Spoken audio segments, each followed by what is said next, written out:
stop. Let me put it down another way.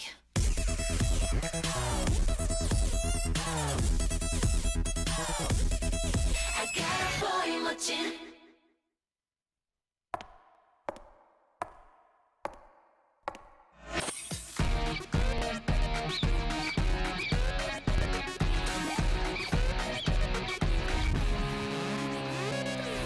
사랑한다고 말해버릴까 싶어. 이렇게 매일 가슴 아파 그런데 왜 이래.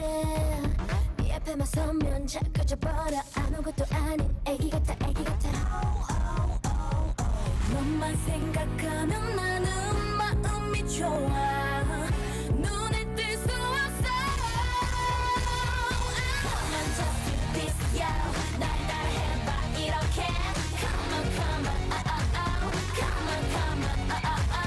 네가 먼저 다가가. 사랑한단 말을 해.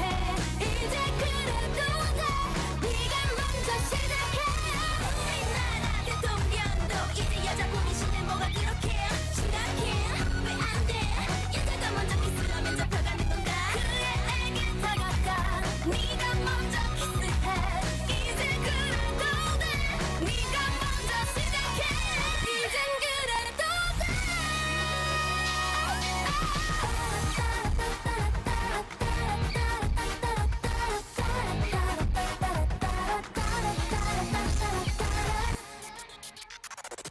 널 좋아한다고 고백해볼까 싶어. 너 때문에 온통 머릿속이 어찔 너만 바라보면 자꾸 웃음이 나와. 녹을 것만 같아. Come on just do this yo. 날 따라해봐 이렇게. Come on 네가 먼저 다가가. 사랑한단 말을 해. 이제 그래도 돼. 네가 먼저 시작해. 우리나라 대통령도 이제 여자분이 시대 뭐가 그렇게 소심해. 왜 안 해. 여자가 먼저 키스하면 잡혀가는 건가. 그애에게 다가가. 네가 먼저 키스해. 이제 그래도 돼. 네가 먼저 시작해.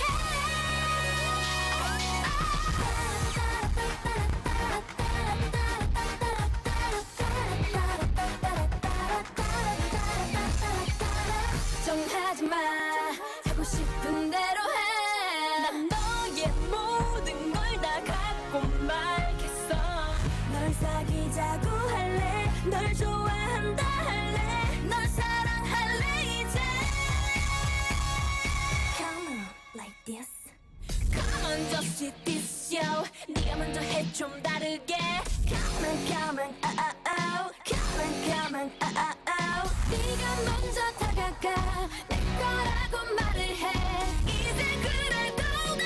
네가 먼저 시작해. 우리나라 대통령도 이제 여자분이 시대 뭐가 그렇게 심각해. 왜 안 돼. 여자가 먼저 키스하면 잡혀가는 건가. 그애에게 다가가. 네가 먼저 키스해. 이제 그래도 돼. 네가 먼저 시작해. 이젠 그래도 돼.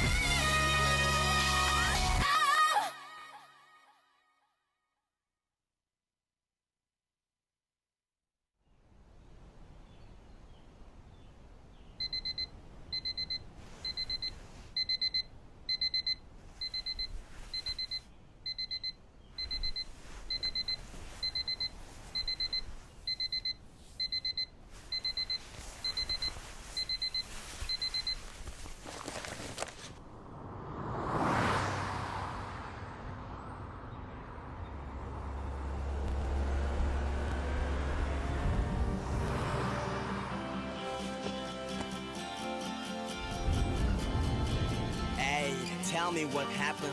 I love you, whatever. Put your eyes on me, girl.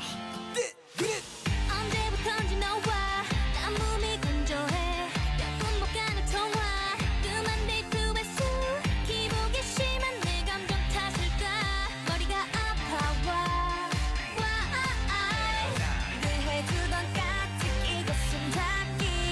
하기 싫어 준 척하니. 내 휴대전 확인 단순한 장식. Hey 고민 같은 거 있으면 버글버글 얘기해 도대체 뭐 때문에 못마땅해 이래 불만 있음 얘기해 여자도 아니면서 어쩜 맨날 예민해 진심을 말해봐 Baby you just look at me look at me look at me me You don't wanna talk to me talk to me talk to me me Baby you just look at me out talk to me yeah 머리 아파 너 정말 나빠 Tell me right now 나 지금 진지해 아이처럼 그만 진진대 날 벼락 맞은 거니 Come on and bring it back 왜 나 못 쳐다봐 젖었어 피부 트러블 생겼어 내가 못생겼어 아님 재수없어 장난치는 거면 stop this ain't no fun 그때 기억나지 화창한 날씨 나 누구랑 얘기하니 우리 커플 반지도 두고 왔지 나 혼자만 쇼하는 것 같아 yeah. 버글버글 얘기해 도대체 뭐 때문에 못마땅해 이래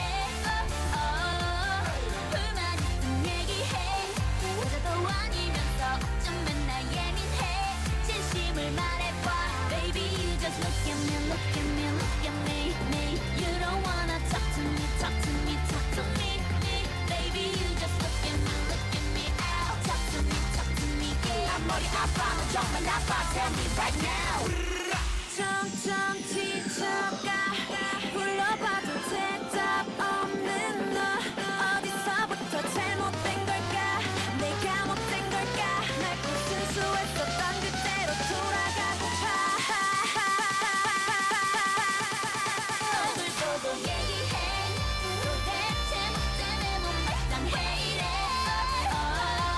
불만 있음 얘기해 여자도 아니면서 어쩜 맨날 예민해 진심을 말해봐 Look at me, baby just look at me Tell me if you hate me Hey you're driving me crazy Look at me, baby just look at me Tell me if you hate me Hey you're driving me crazy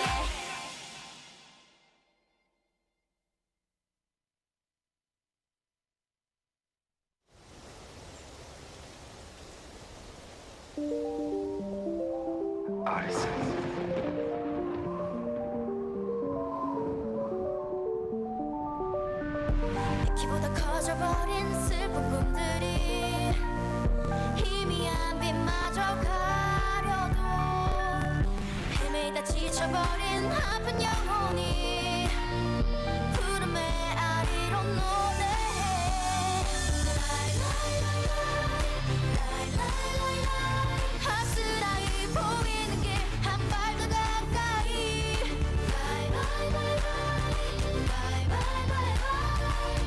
You're never gonna feel my heartbeat 날 지켜봐 줄래 까만 밤 지나면 저 밝은 속들 푸른 나라가 다시 저 태양을 향해 나를 믿어줘 그곳에 safe for me 터지는 차가운 숨 떨림의 온도 오히려 날 강하게 하고 눈앞에서 펼쳐지는 시련의 벽이 막아서도 놀라지 않아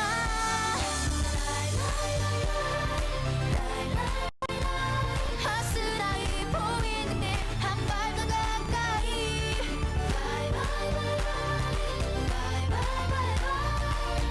You're never gonna feel my heartbeat 날 지켜봐 줄래 까만 밤 지나면 저 밝은 속들 푸른 나라가 다시 저 태양을 향해 나를 믿어줘 그곳에 safe for me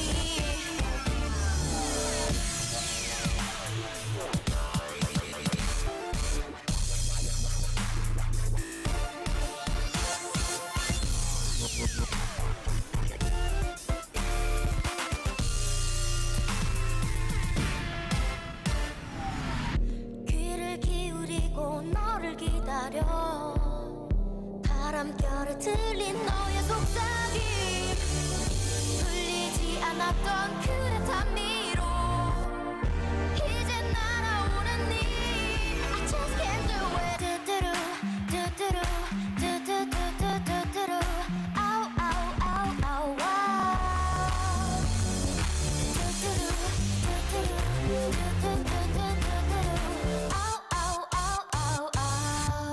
날 지켜봐 줄래 까만 밤 지나면 저 별들 속을 꿈꾸듯 날아가 다시 저 태양을 향해 나를 믿어줘 그곳을 stay for me 날 지켜봐 줄래 까만 밤 지나면 저 별들 속을 Here comes the night, skies on fire. Open your eyes, take in the riot. Are you alone? Somewhere out there tonight. Here comes the night, skies on fire.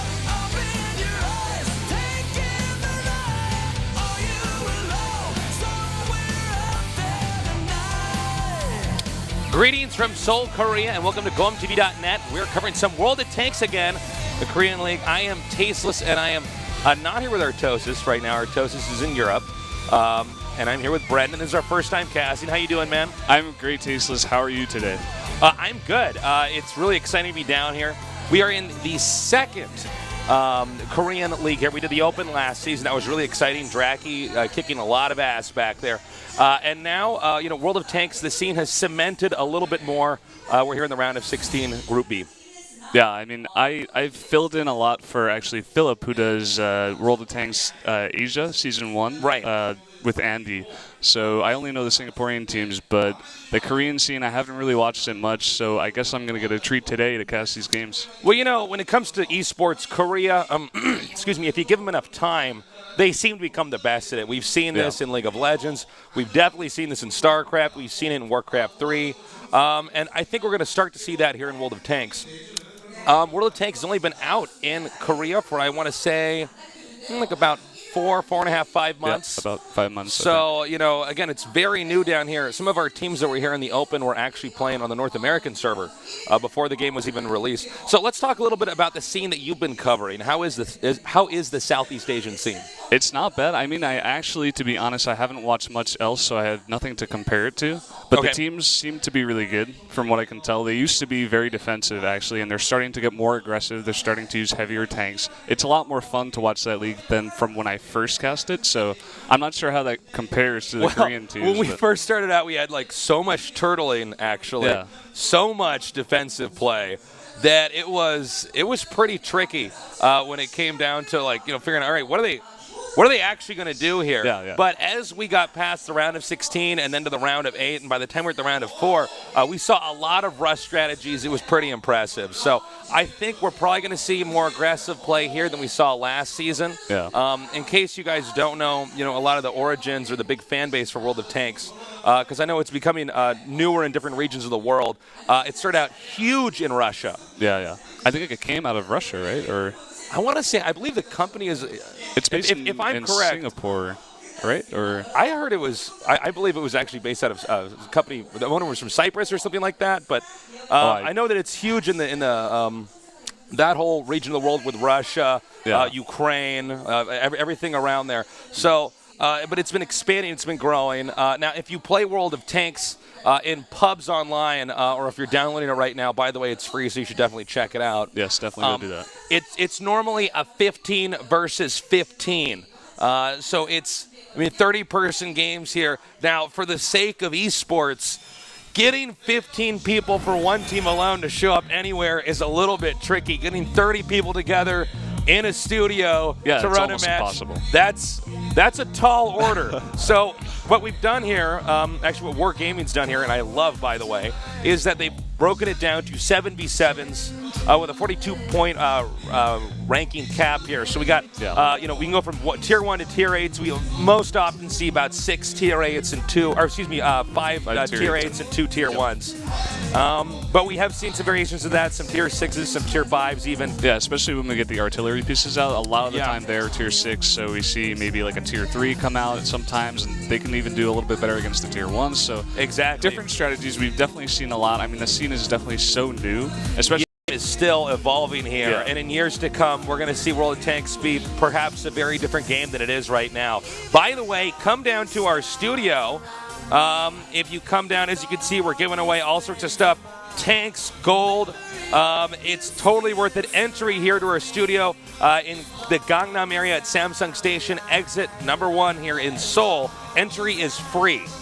Yeah. So if you're not down here and you live in Seoul, you're messing up. If you're at you home dropped the ball and you're watching this and you're in Korea and you're not in the studio, you better have some important work to do. Like, there's still you can time still make for it, you to make it down here.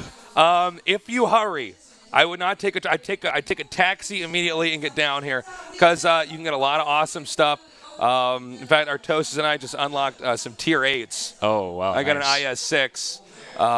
What did our Toasters get? I forget. He got some sick heavy tank. We were actually playing on stream about a week ago. But when you start out on World of Tanks, you start out with several Tier 1s. Play for an hour or two, you're going to unlock a Tier 2. Play for a day after that, you're going to be getting Tier 3s. And what you do is you slowly begin to unlock different tanks. And what's nice about it is that Wargaming gives you a big variety of tanks early on so that you can really figure out, okay, am I the guy that likes the heavy? Am I the guy that likes artillery? Am I the guy that likes to go for those really quick light tanks? And then from there you build that, you upgrade your crew, buy those consumables. The best thing I like about this game compared to other games actually is that there's so much variety, especially if you play online. There's so many different tanks, so many different things you can get, upgrades, whatever. Like, you're playing with 15 different people. There's a lot of different maps. There's a lot of different things you can do. It's just a lot of fun in that way, for casuals. And then if you bring it here to a tournament, it's also a lot of fun. You create a system that's not like the 15 on 15. It's something that can be made for esport. And it's a totally different game, honestly. Well, what's funny about it is you look at a game like Counter-Strike, right, and you always think, okay, Terracide, AKs, counter-terrorist cult. But with this, and obviously you got the op and deagles and everything else like that. But with this, it's a real mind game to figure out what kind of tanks people are going to open up with, and then how you can counter that.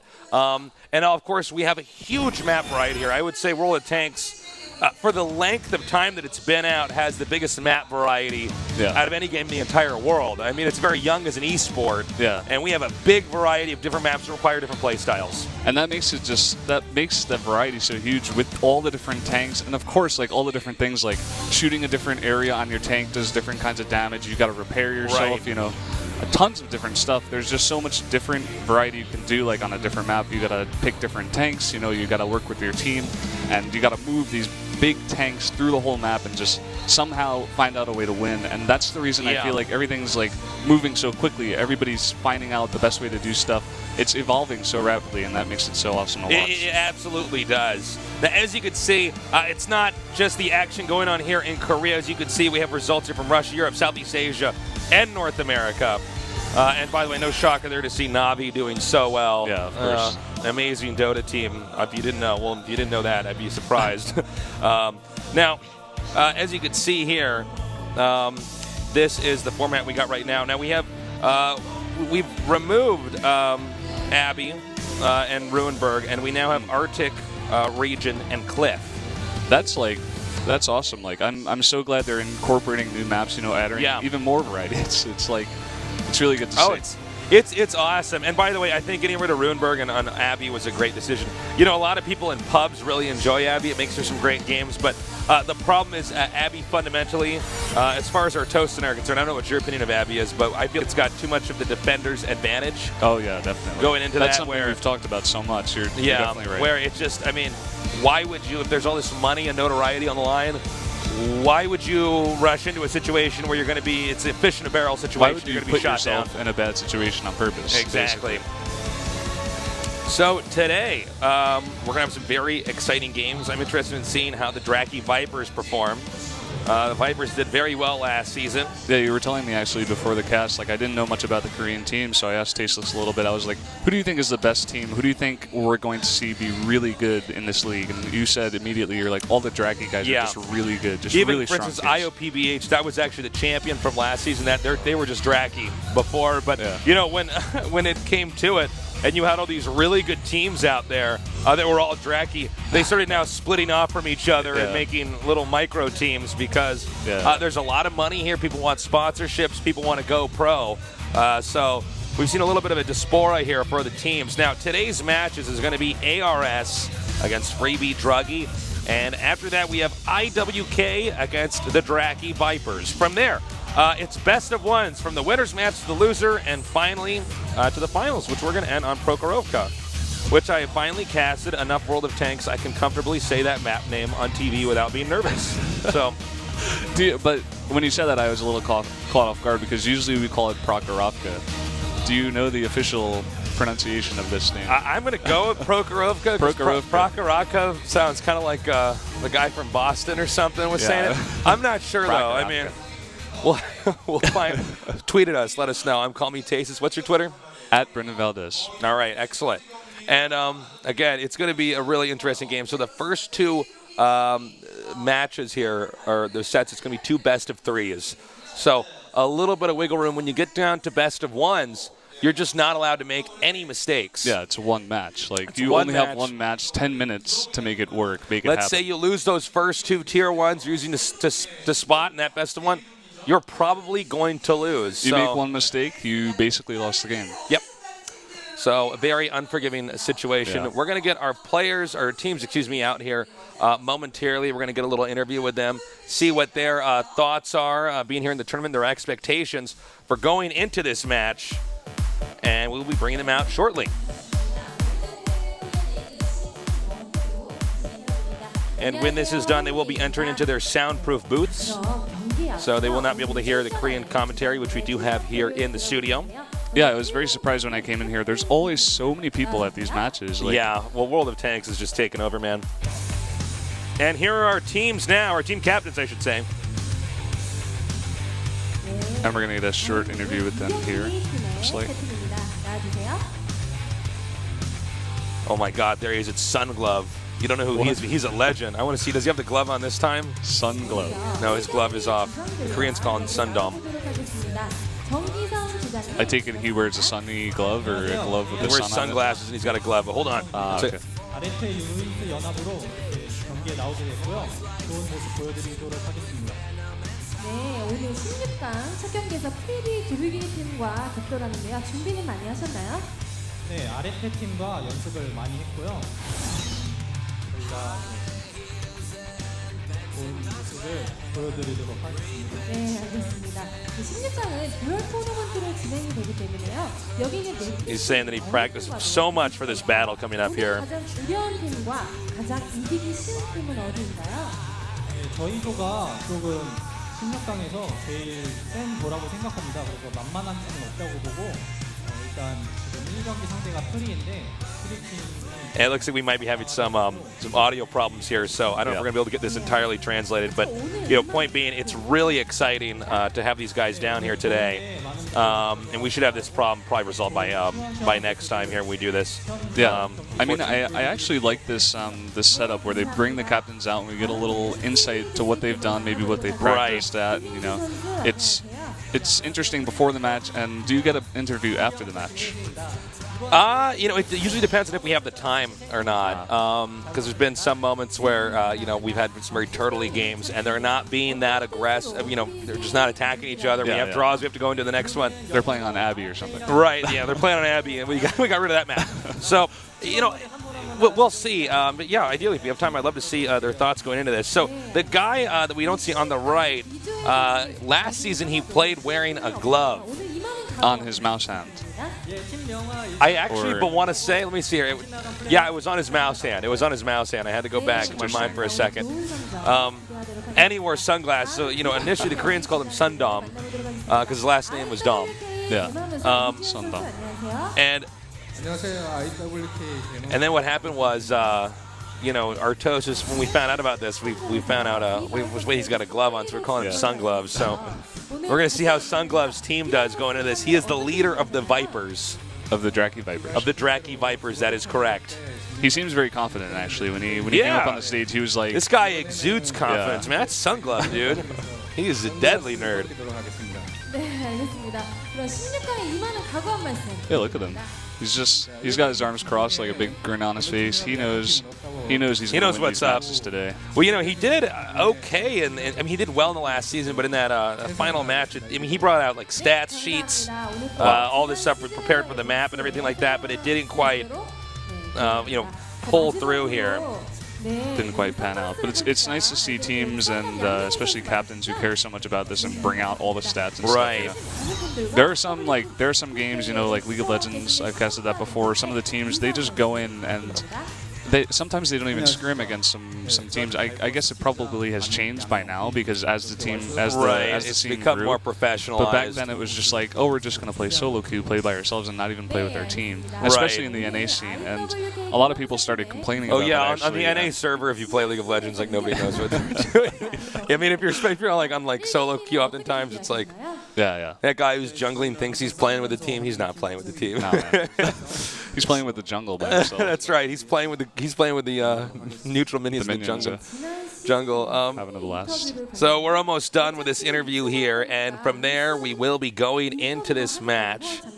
Again, you know, a lot on the line here, as it will continue to get more and more severe each season. As you know, there's more money on the line. I mean, the winner gets 100,000. That's a lot of money. An inordinate amount of money. Yeah. Now, granted, that's split between 7 people, but that's like a lot of money anywhere you are in the world. That's insane. And you can use that money, of course, to go back and pour that into your team. So, you know, and then from there you get a training house, get better practice, get better computers. Yeah. It's like building a team, a house, and once you get the money, if you play well enough, you upgrade or evolve your team or something. Oh my God! It's time for the coin flip. Now the question is, so what do you bet, heads or tails? Heads always fails. I thought it was tails always fails. All right, I'm gonna go with tails. You're going. Wait. Are you gonna go with tails? I was going with tails. Tails, right? I'm going with heads. I don't know. Did she see it or? She did, but I didn't hear what it was. So ARS is going to get it. 네, 저희 팀은 북쪽을 하도록 하겠습니다. 네, 알겠습니다. 그럼 우리 ARS 팀은요, 북쪽에서. And so it looks like they are going to pick the starting location here of their map. That's interesting, actually, that it's north is what they're going to take.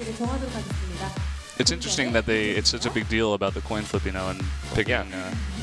네, And by the way, that guy picked Himseldorf. 나왔습니다. 우리 IWK 개만노사 팀이요, 1세트 힌벨스로프의 시작 위치를 정하도록 하겠습니다. 예, 북쪽으로 하겠습니다.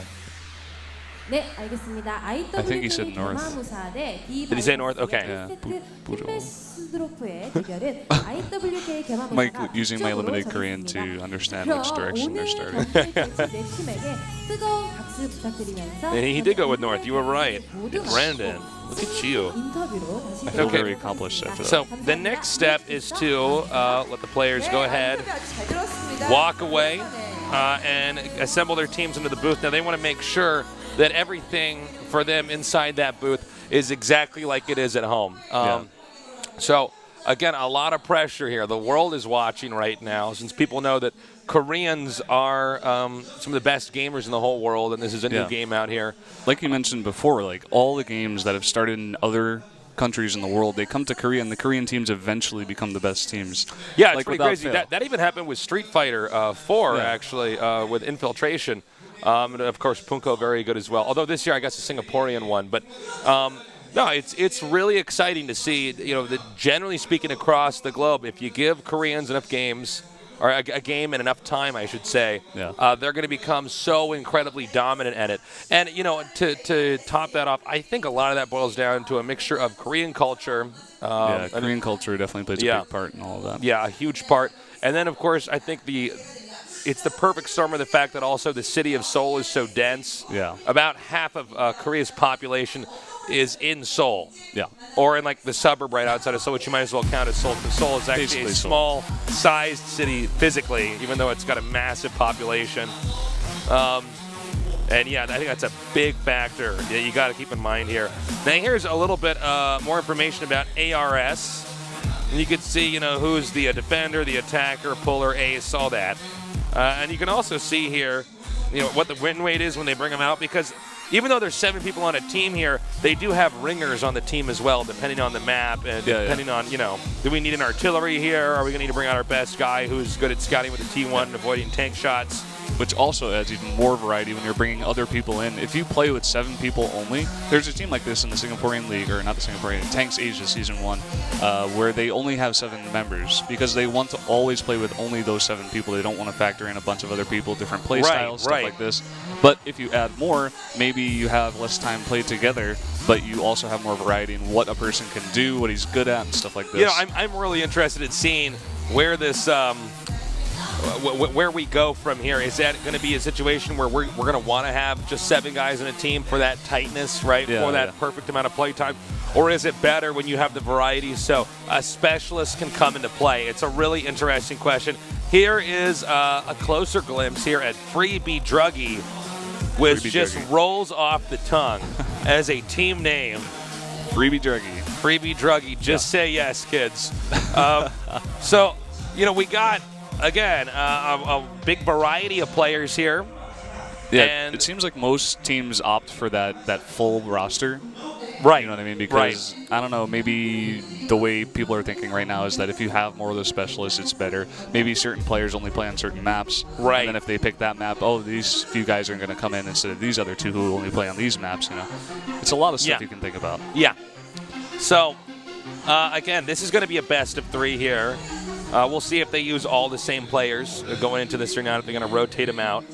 And, yeah, I mean, it should be a pretty fun match. So, you know, you've been casting for how long now, Brendan? I think my first time was last year in September. What game did you start in, actually? League of Legends. League of Legends. What other games have you done? Just League and World of Tanks so far? Yes. Except okay. I did go to WCG and cast a little bit of FPSs, and I actually casted a World of Tanks. Oh, once I've there done as stuff well, like yeah. that for WCG or the E-Stars and Soul. I think at this one time I probably casted 17 different games. Oh my god! But people don't. Nobody knows, man. Nobody knows that. But well, this is the most recent game I've had the opportunity to cast. It's one of my favorites, actually. So the map is going to be Himmelsdorf.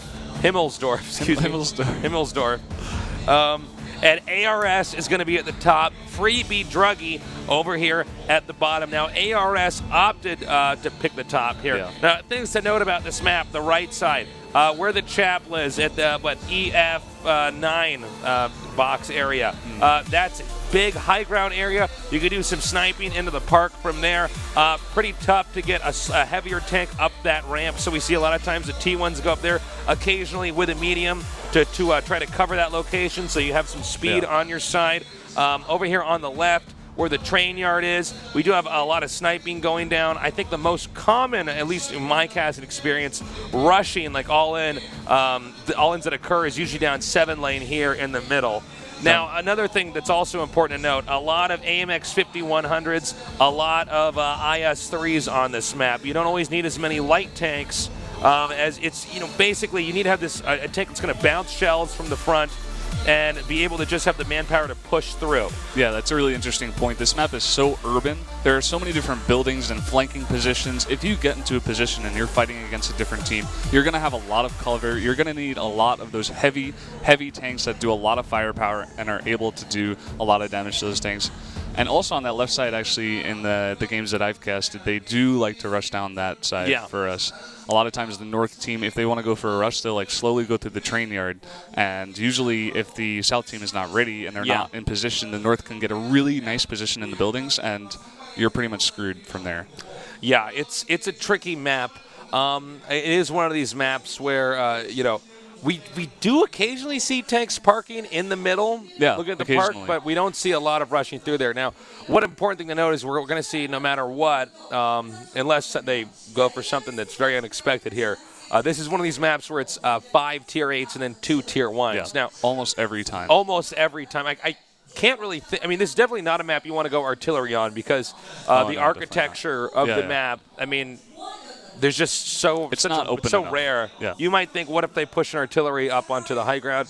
It doesn't normally work like that because there's almost always a medium tank up there to spot for that, or they just see it with their T1 and then they just send one of their tanks up there as well. So.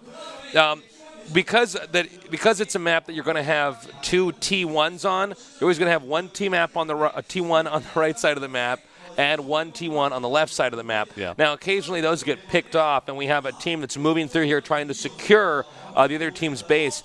When that happens, we oftentimes see the other surviving T1, or let's say somehow both of the T1s survive the situation. They will go to a counter base snag. Yeah. And that has absolutely, not even just on this map, won several games that we've casted here for the Korean League. And the thing is, in terms of firepower, in terms of health, these Tier A tanks are much, much bigger. They do a lot more damage than the T1s, but the T1s are still so important. Like, people always assume, like, oh, we need the biggest tanks, we need to do the most damage, but it's not always about that. You need these T1s to scout. You need them to do counter-based stuff. You need them to fight the other T1s and reduce some vision. You know, you need them to spot for enemy tanks. It's so much stuff that T1s can do, and it's actually like a huge different other skill set from these guys who do most of the shooting, most of the heavy tank play. It's very interesting, actually. Yeah, it's a real art to use all these tanks and to use them together. We have seen a lot of the best artillery players, for instance, are also the best T1s. Yeah. So it's cool to see these different skill sets and how they all pan out. And again, we're waiting for these players to just get everything set up into their booth. From there, we're going to go to the tank picking phase. Now we let one team pick 2 tanks initially. Then it goes to the next team. They pick 2, back and forth, and so on until eventually they each pick 1 more.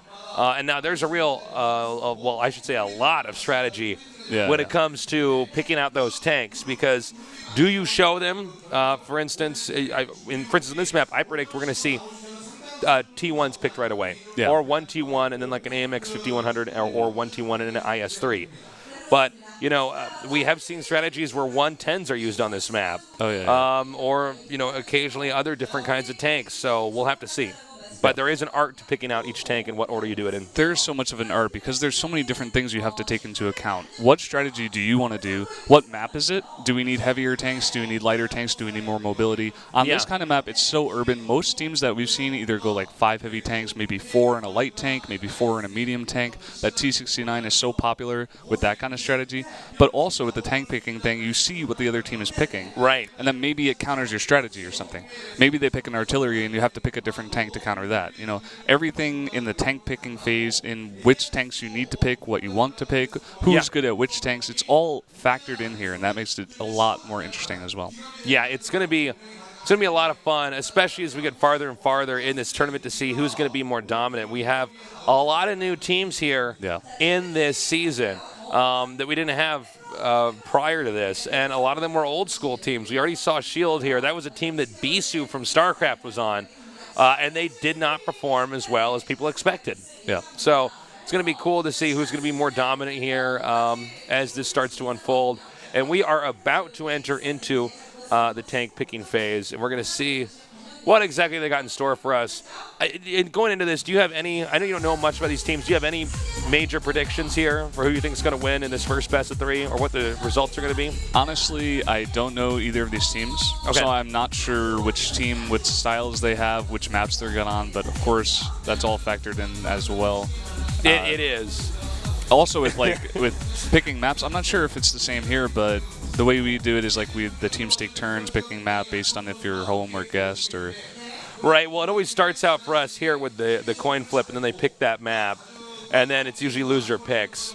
So it's gonna be cool to see how exactly this whole thing unfolds. So again, it does take a little while to get all these guys set up. Yeah. And ready and it's good to go. 7 guys. It's not just one guy. It's not StarCraft. Well, it's actually more than it's actually like 14 guys because it's 7 on 7, and then we got get the observer and the ref in there.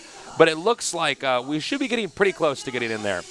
So when you normally cast World of Tanks, you're not doing it here in the studio, right? With a lot of people live, or are you doing it? Usually we're just upstairs. You're upstairs, right, in a smaller studio. Yeah. Okay, cool. It's a lot of fun to do it here because you get to see the audience react and everything. There's a lot of people there. You get the energy from the audience and stuff. Yeah, exactly. And what's cool about it is that it fills up in here when we do World of Tanks, more so than when we do any other game here at GOM TV. It is completely packed. It just shows like so many people are getting into this, Yeah. I see a lot of people streaming it as well. It seems like it's starting to get more popular here. Yeah, I want to say normally when I see it on Twitch, it's somewhere between like rank 6 and ranked 8 for like most viewed game at the time, unless there's some major tournament going on. Then its viewers pick up a little bit more. You know, World of Tanks, it's not a brand new game, but it is a brand new esport. Yeah, which is really exciting because, you know, it's different than any other esport that's really out there right now. For me, I always think of it like Counter-Strike combined with golf. Do you know what I'm talking about? Actually, like you got to get that perfect shot, and there's all these variables for where you're different terrain shooting, and different terrain. But at the same time, it's a team game where you're trying to maneuver and kill each other. Yeah. So and shoot stuff. And shoot stuff, yes, and shoot other people. So it's going to be cool to see what happens here in this game. Yeah, I'm actually very excited to see how these Korean teams compare to the teams in the Tanks Asia. Yeah, I would love to actually league. have you let me know what the different play style is. If I understand right, somebody was telling me the Australians are actually the most aggressive. The Australian teams? I'm not sure if we even have any Australian teams. Okay. Maybe we do. I just don't really know the nationality. We're doing so many World of Tanks matches down here at GoM TV. Artosis and I basically just cover the Korean league out here. Yeah. But yeah, we already got the Southeast Asian league going on. And by the way, there's several other leagues that have been covered already. And NESL is doing a great league. ESL has been covering a lot of stuff as well. So it's really cool. I believe the World Finals are actually in, I want to say February for next year.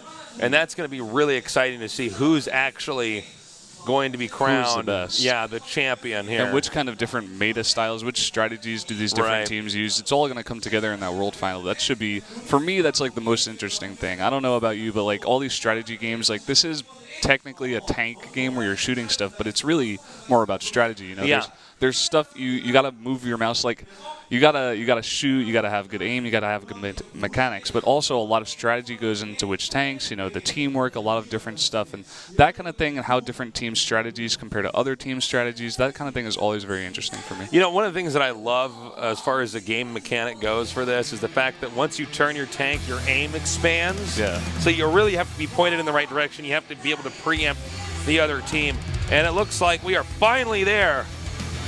We At are the point in time when we are going to start doing the tank picks here. And this is going to be a lot of fun. ARS here against Freebie Druggy. I really wonder how they actually picked that ID. Yeah, I'd like to know the story behind that one. Right? And that Korean sign in there, it says, "Dad, are you watching?"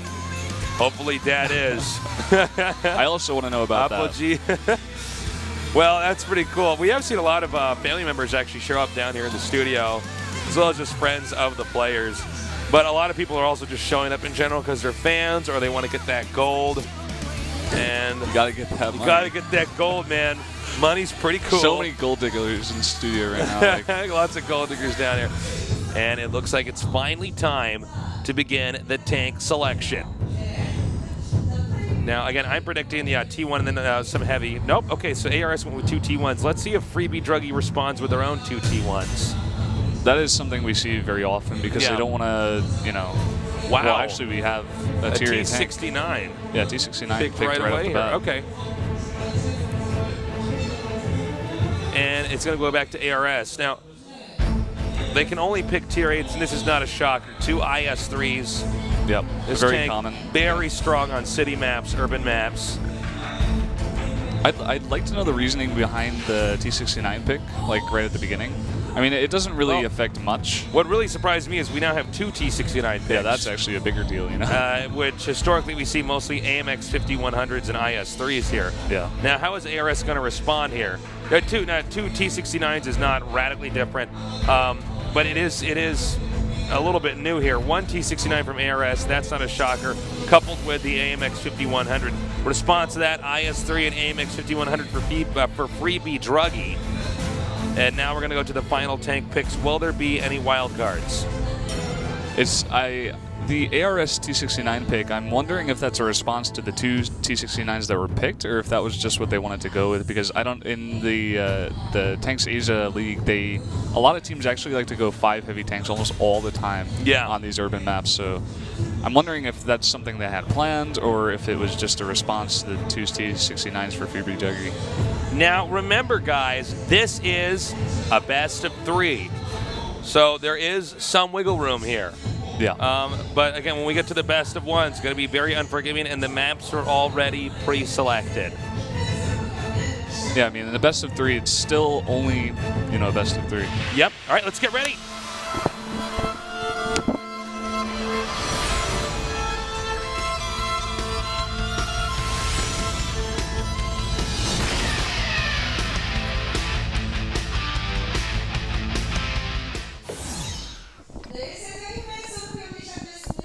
All right, we're on over here in the north starting location. 네, 코인토스를 통해서 이쪽 진영을 선택하고 시작할 수 있었던 ARS의 지난 시즌 시드팀입니다.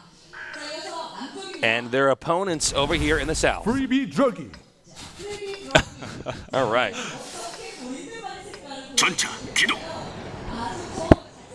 Getting just a view of both the teams in here, they look pretty focused. Yep. Right at the beginning, most of the time, most of the tanks are just getting into position, unless the teams are going to go for like a super big rush, very fast. But usually in the beginning, you're just getting your tanks into position, just trying to figure out where the enemy team is, sending your T1s out, and getting a look at the map, getting a feel for it. All right, so they are moving out right now. Now we do have a lot of focus over here at B9 right now, as we have, it looks like, potential for that T69 to push up onto the high ground here, along with that T1. But if you take a look over here on the left side of the map, right at about G2, we have every single tank now pushing up over here towards the north spot. ARS may be caught with their pants down here, Brandon. This is a big move if you take out a couple of tanks, but actually this T1, I think he has spotted these tanks. He did spot it. He's now backing up. Let's see if the opposing team can now get in position, because he only saw those 2 tanks over here in this lane to the right, the lane to the left, carrying the rest of all the tanks right now. They got to get over. They got to get in position. They have to be here to be ready for this push. Now, I love the fact that they went around this back corner here. And it looks like we are going to have to see if they can push through here any further. And again, they've stopped here for just a little bit. Yeah, I mean, doing a push like that so fast, it just seems like they wanted to get that position. They didn't want to go all in and try to take a bunch of tanks off guard. There weren't any ARS tanks that were in any bad position. Actually, that T1 was in a great position to spot that rush. If he was not there, they could have been caught with their pants down, like you were saying. They were already sending their T69 up on the hillside. Like, if they had their tanks really spread out and they weren't ready for this, they could have easily just killed a couple of tanks like right off the bat, and it would have been pretty much game. Oh, wow. Are they really going to go with this? This kind of aggressiveness I've never seen. I've never seen this before in my life. Okay, so the T1's not going to poke around here. And it looks like we have a firefight right now. Yeah, there are a lot more freebie druggy tanks over here. They got to get more tanks over here, ARS does. Yeah, and it's going to be bumping into each other a little bit right now. ARS in pretty good control. A nice shot there. But one ARS tank badly bruised now. Meanwhile, it seems like they're bringing a bunch of tanks over here to try to flank, but it seems like Freebie Druggy is ready for this. They have so many tanks over here just stopping this flank right now. All right, again, Freebie Druggy now taking some heavy hits, and it looks like they may actually get surrounded over here with ARS coming around the corner.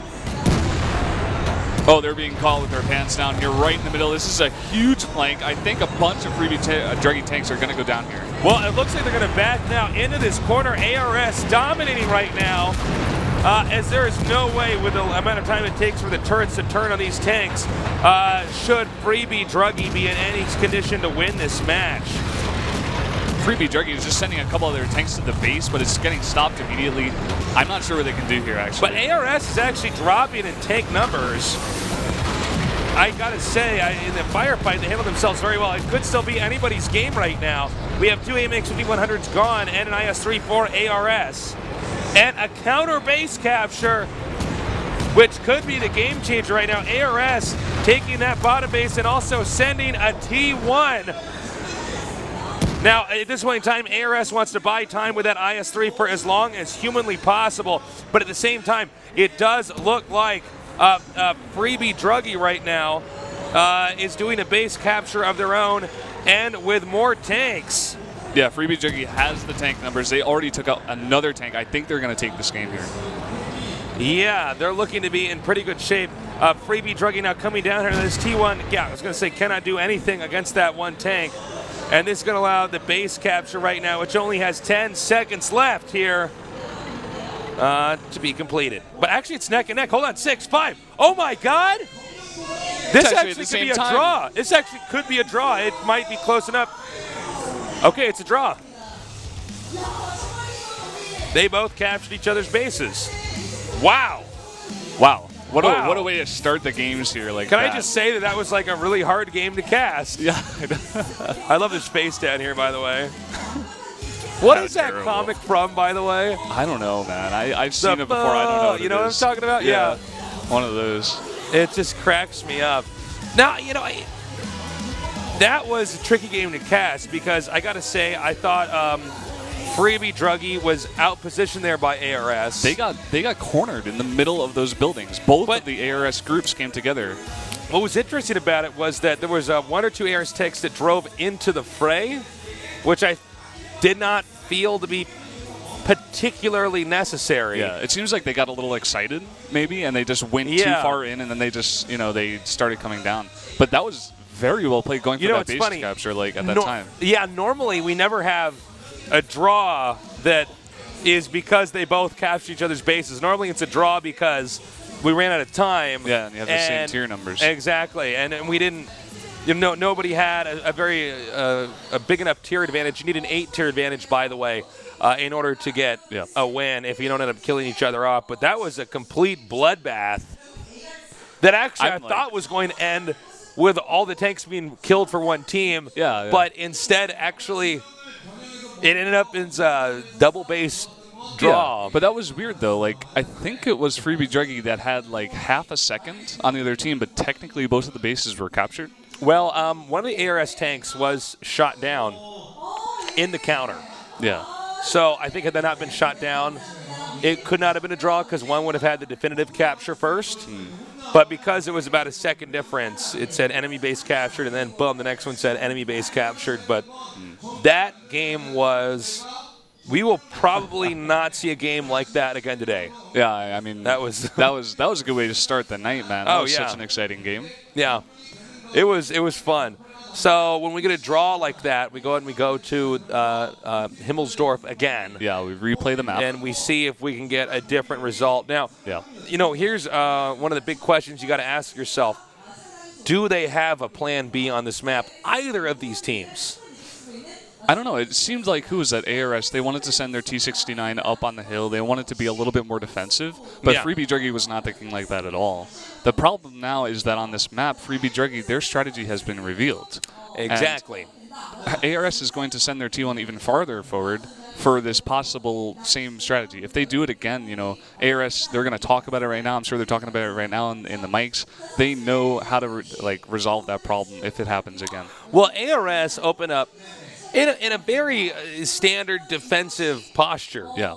I mean, there wasn't anything extraordinary that we saw from ARS. It looked like they're going to do your standard, send the T69 on the high ground with the T1, get another T1 to check the corner, get positioned in the middle, do a turtling position, don't fan out too much on the map. Yeah. And that was to prepare for something that would be unexpected, like this big rush that we saw early on in this. So they held it, and they held it really, really well. So I would think that ARS would go into this match having a bigger advantage. Yeah, they definitely have the confidence. If you hold a rush like that and you're like, I see what you're doing, I see what you're trying to do here, and they hold it off, and they actually force a draw like that. I think they were down in tanks as well. I think they were going to lose the game if the enemy base capture didn't happen. Right. So they showed their stuff. I mean, they played really well after that. The only thing to be critical about ARS is that they actually got a pincher there, a two-sided attack that should have done a lot of damage and taken out that team, and then it didn't seem to work out. And I don't know if that's because of a lack of communication or the players got too excited and just rushed through it. just rushed and were not keeping their good position. You know? If you have the tank numbers and you have numbers, if you have tanks cornered, you should be able to take them out fast enough in order to get that snowball going. You know. Right. If you take out one tank, then his damage is totally gone for the rest of the game because he's dead. If you do that, then you have less damage coming in, and you can do more damage because you have more tanks. And of so course, it snowballs. You have that tier advantage. Let's say you take out one of their tier 8s or two of their tier 8s. You don't have to attack them after that. Yeah. Now it's their problem. Now they need to be the initiator. Actually, when I first started casting this, a lot of the time what would happen, it would be very defensive, and they would take out one tank, one team would, and then they would just come back and turtle and wait for the other team to do something, because the other team would have to do something if they didn't want to lose. So it's an added, effect to the game. It's something they have to think about if they go down into your numbers, Yeah. So, we have actually in the background here, we have the sun gloves, sunglasses. Is that him? Like, oh. Well, I don't know. That was a sign for him, I assume. Yeah. We should have this game loaded up pretty soon here. Do you think we're going to have the higher number of the the T69s, the tier 8 T69s coming out of Freebie Druggy here? Are they allowed to keep this? They're allowed to repick. Okay. Yeah. So, again, with the T1s here, 2 T1s. And will Freebie Druggy respond with their own 2 tier 1s? We have 1 so far, and now 2 tier 1s back to ARS.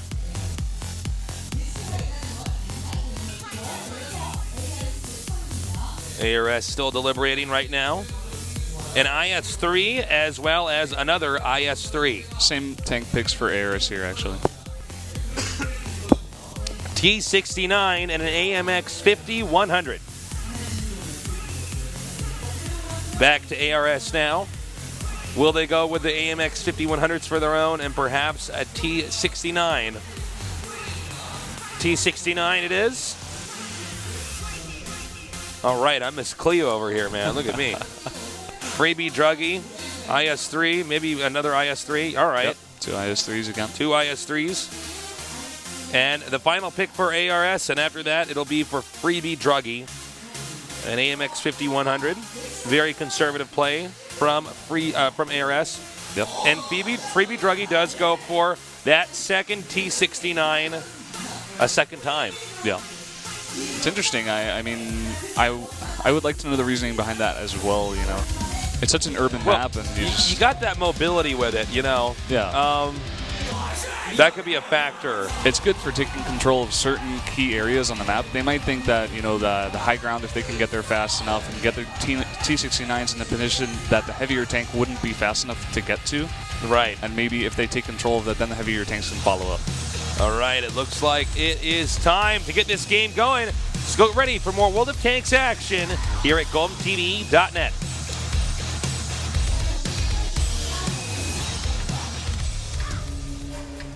Over here in the north starting location, we have ARS. In the south, we have, in this rematch, Freebie Druggy. And right away, Freebie Druggy already going for the same area. Wow, it looks like so far, guys, it's the same strategy again. Yeah, we have one heavy tank coming over here to the railway, so maybe they'll go for a bit of a wider push this time. Some kind of a variation of this. Yeah. Now, we do have a lot. See, they're getting into a very defensive position. In fact, what they're going to do, this is a kind of different way, it looks like, of defending. They're really going to only hold the right side of the map, but they're going to turn their base into a shooting gallery if their opponents get too greedy. Yeah, I mean, on a map like this, it's very good to be aggressive and take position, but it can also be good if you stay defensive and you wait for the enemy to come to you, because there's so many different alleyways that if you just have your turret pointed there and you're ready, you can get a lot of damage off first, and it could be beneficial to you. All right, they've been spotted. Again, the T1 in knows. that good position, he does spot most of the tanks, I assume, at least a couple. All right, we have some movement over here from ARS at D6 right now. Again, actually almost the same exact thing, coming to the same position, a firefight already breaking out. Well, And it looks like now they're going to continue to try to poke out here. A bit of caution here from Freebie Druggy. ARS is now reassembling here to defend this potential attack. The T1, by the way, we have one over here at F0, and he is actually going to go down here and prepare for a base trade if Freebie Druggy, overextends and commits to an attack. Yeah, I mean, it worked out for them last time. It forced that draw, so definitely a good idea. And notice they're sending their second T1 over here as well. If you do have more tanks on the enemy base, it does capture more quickly. So if they do 2 T1s and they send it to the base, then it will capture more quickly. Now, if they do end up in a base capture position, I would not be shocked if they send their own T1s back there to win the fight, since speed is on their side. A lot slower of a push coming out of Freebie this time. I mean, after what happened to them last time and they got cornered like that, maybe they want to use some more caution, make sure they don't get into that kind of bad position anymore, because if ARS played that better, Freebie Druggy probably would have lost that game just in the firefight. All right, here's that second T1. You got to be careful when you got these T1s on your team, because you can actually just kill them by running into them. It's actually true.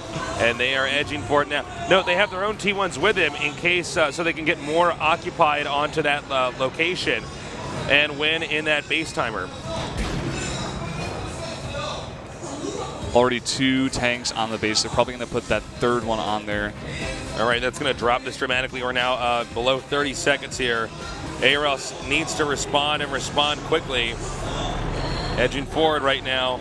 They got to send both of the groups of tanks. They have to go in at the same time in order to draw fire in 2 different directions. So we have 2 of ARS's T1s now going down here to the bottom location. Meanwhile, ARS also closing in here on their own location. They have actually muscled them off that base. Nice shot there. One of ARS's tanks going down. Both in a base capture again here.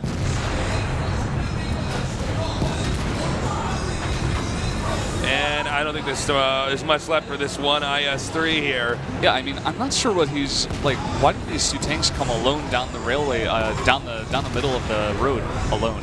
And now, like, most of the other ARS tanks came behind them. I mean, they stopped the base capture. They need to get back over there in the next They need to get back there now, man. This is 20 seconds remaining. This is actually so interesting. They lost the firefight so badly, but they still might win because they might capture this base. Yeah. I don't know if they can get those heavy tanks back. There's only 10 seconds left. 10, 8, 7, 6, 5, 4, 3, 2, and 1. And there you go. ARS takes that game. I like how they tuck those T1s in the corner where the pillars are of that literally chapel. Into the nook of the chapel. It's like just hiding them so well there. That was smart. But yeah, that's disappointing their game for Freebie Druggy. They're winning the fight, but strategically they just don't have it. That's what I was going to say. Like, that's something you always have to keep in mind, and that's something Freebie Druggy did not keep in mind. You know, that base capture is always a possibility. They have to maybe at least keep 1 T1 back in order to stop that somewhat, or maybe delay it. So it looks like right now ARS is not winning the firefight. Yeah. I don't know why. I don't know what they're fundamentally lacking, because I would feel like they should be in good shape in that spot. But they are just winning these base captures, and strategically, I got to say, ARS's strategy made a lot more sense. Yeah. This is a strategy game. Like, it doesn't matter if you lose more tanks if you take their base, because you still win the game. That's what matters. Exactly. So I don't know what their mindset was with bringing those 2 T1s with them. Yeah, I don't know. In the engagement, what more do they offer that you can't have at least spotting for a possible base capture back home? And then when the base capture happened, it just seemed like they had no plan whatsoever. Yeah, they did not respond right away, that's for sure. They did not start sending any tanks down until there was 20 seconds left, I believe. And that's just not enough time for a heavy tank to get down there. And the funny thing is, the way that base capture occurred, there's no real way for them to get those T1s in any position where they're going to be for instance, like we saw with ARS, when they were hugging that little corner of the Yeah. chapel, that was cool because even if they get over there in time, they might not find him. Yeah. And even if they find him, they might not hit him because it's hard to hit. There was just no utility there with sending those T1s. I don't know if they thought maybe if one of the tanks gets killed, I can park my T1 behind it Yeah, maybe. or something. But the fact that this is the second game with a similar result, base capture becoming, the primary issue. Yeah. And they handled it worse the second time than the first. Yeah. I'm surprised. That's a very interesting point, actually. Like, they knew that was a problem in the first game. That's Right, why yeah. it turned into a draw. But then they didn't do anything to change it. It was just. I don't know. Very strange. It feels Actually, like very strange. it feels like if we were showing the games and said these are in random order, what happened? You Yeah. know what I mean? Yeah, yeah. You would think, well, clearly the first game they would have played that. I Yeah. guess that you can't totally say it's true because if that was the first game they played, the last one they wouldn't have had a rematch on the map. Yeah. But you know what I'm saying? Yeah. It looks like they unlearned something that they should have known by the end of that. Yeah. Once that second game started. So now, of course, loser picks. Yeah. So Freebie Druggy is going to pick our next map. And that map is going to be Cliff, one of our new maps. Oh, this is going to be great to cast. I'm very interested to see what kind of terrain there is on this map, what kind of strategies they're going to bring. Well, you got this big-ass rock over here at EF78. And that can be tricky. It's also kind of on an obscure, far distant point on the map. Going for the center is pretty popular. You do have a much quicker path if you go down the 2-lane here, but the problem is that it's the low ground. So if you get blockaded there when going down this 2-lane, they're just going to get their tanks above you, especially if you're pushing too hard down there, and you're just going to get sniped. It's very tricky. So most likely we're going to see a lot of center control is what they're going to fight for. Yeah, I mean, usually on most maps, actually in most games that take terrain into account, you always want to go for that high ground because it's easier to shoot from the high ground to the low ground. Right, right. So Freebie Druggy did pick the top up here. Excuse me. And it looks like we're going to be going to that tank picking very soon. Now, this is a map. We're going to see how well they really can use Artie on here. All right, so 2 T1s picked right away here for Freebie Druggy. The next tank pick going to ARS, and that will be 1 T1 and a second T1. No shocker there. Yeah. Pretty standard thing. They don't want to reveal any of their big tanks before they need to.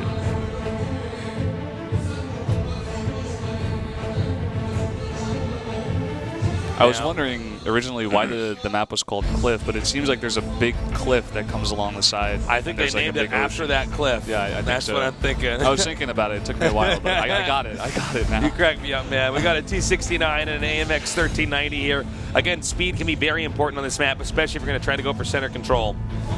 Yeah. This is one of those maps more so than other open maps like Pragorevka or Steps or White Park even. It's not that open, but it's open-er. But like Cliff, like it's a map where I can actually see having those really light tanks to be a more beneficial thing than the heavy tanks, because what we're seeing now in like the Tanks Asia League actually is most teams, even on these open maps, just go for 5 heavy tanks. Yeah. 4 heavy tanks and a light tank, something of the sort. But it seems like these teams aren't going to do quite that. Yeah, it looks like Freebie Druggy, by the way, going for that the 2 T69s here in an IS-3. ARS responds here with T69 and the third AMX 1390. Finally, an IS-3 picked here for Freebie Druggy. Now back to ARS, who will be picking the final tank. I would assume it would be a T6. Okay, T69 it is. All right. Man, you were just on spot today I'm with on, the man. tank picks. Like, I'm tasteless, man. I'm all over this. I'm all over this cast, man. All right, so now we're going to have to just load this game up and see what to do. Now, this is a new map for Brendan and me as far as professional play goes. Yep. We did have this in our previous seasons here at GOM, so it's going to be a learning experience for both of us. But from what I've seen so far, it has been a little bit of fighting for the center over here, especially if you can get around that rock on the left side. Let's go.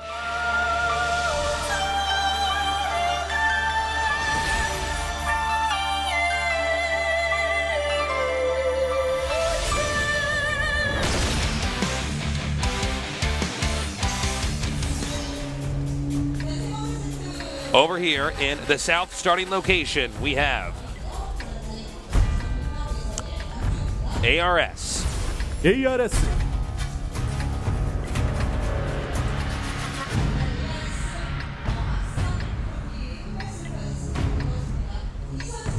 their opponents over here in the north. Freebie drug. Freebie Druggy.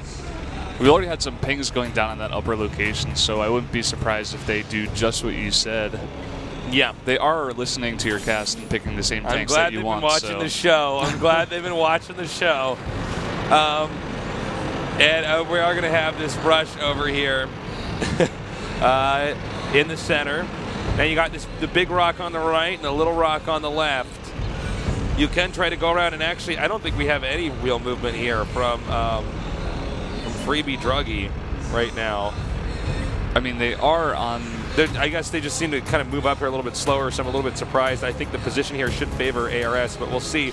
We do have Freebie Druggy pushing now down to the low ground, and they don't really have control of the 3-lane. ARS doesn't, so actually they may be able to get through here uncontested. Yeah, it seems like they're sending, I think that's 4 tanks or 3 tanks. 3 tanks on the bottom. 3 of those tanks on the bottom. Yeah. Very interesting. If they get that position, they come around that side, you can get a very nice flank there. Especially with those heavy tanks, you're going to be doing so much damage. And they're going to go ahead and try to push up here. And is this... Okay, I was not aware that you could actually push tanks up here. This must be... Huh, okay, I didn't know about this strategy at all. All right. Very interesting. That's actually a great position, but actually one of the medium tanks for Freebie Druggy is in a pretty bad position here. Yep, he's running. He's also, his engine's on fire right now. He is on the run, like. And he's going to have to move very quickly here as he is basically surrounded right now. And in fact, chasing right after him here is that AMX 1390. Boom, shooting him from behind. And that will be the first blood here drawn right now, going to ARS here.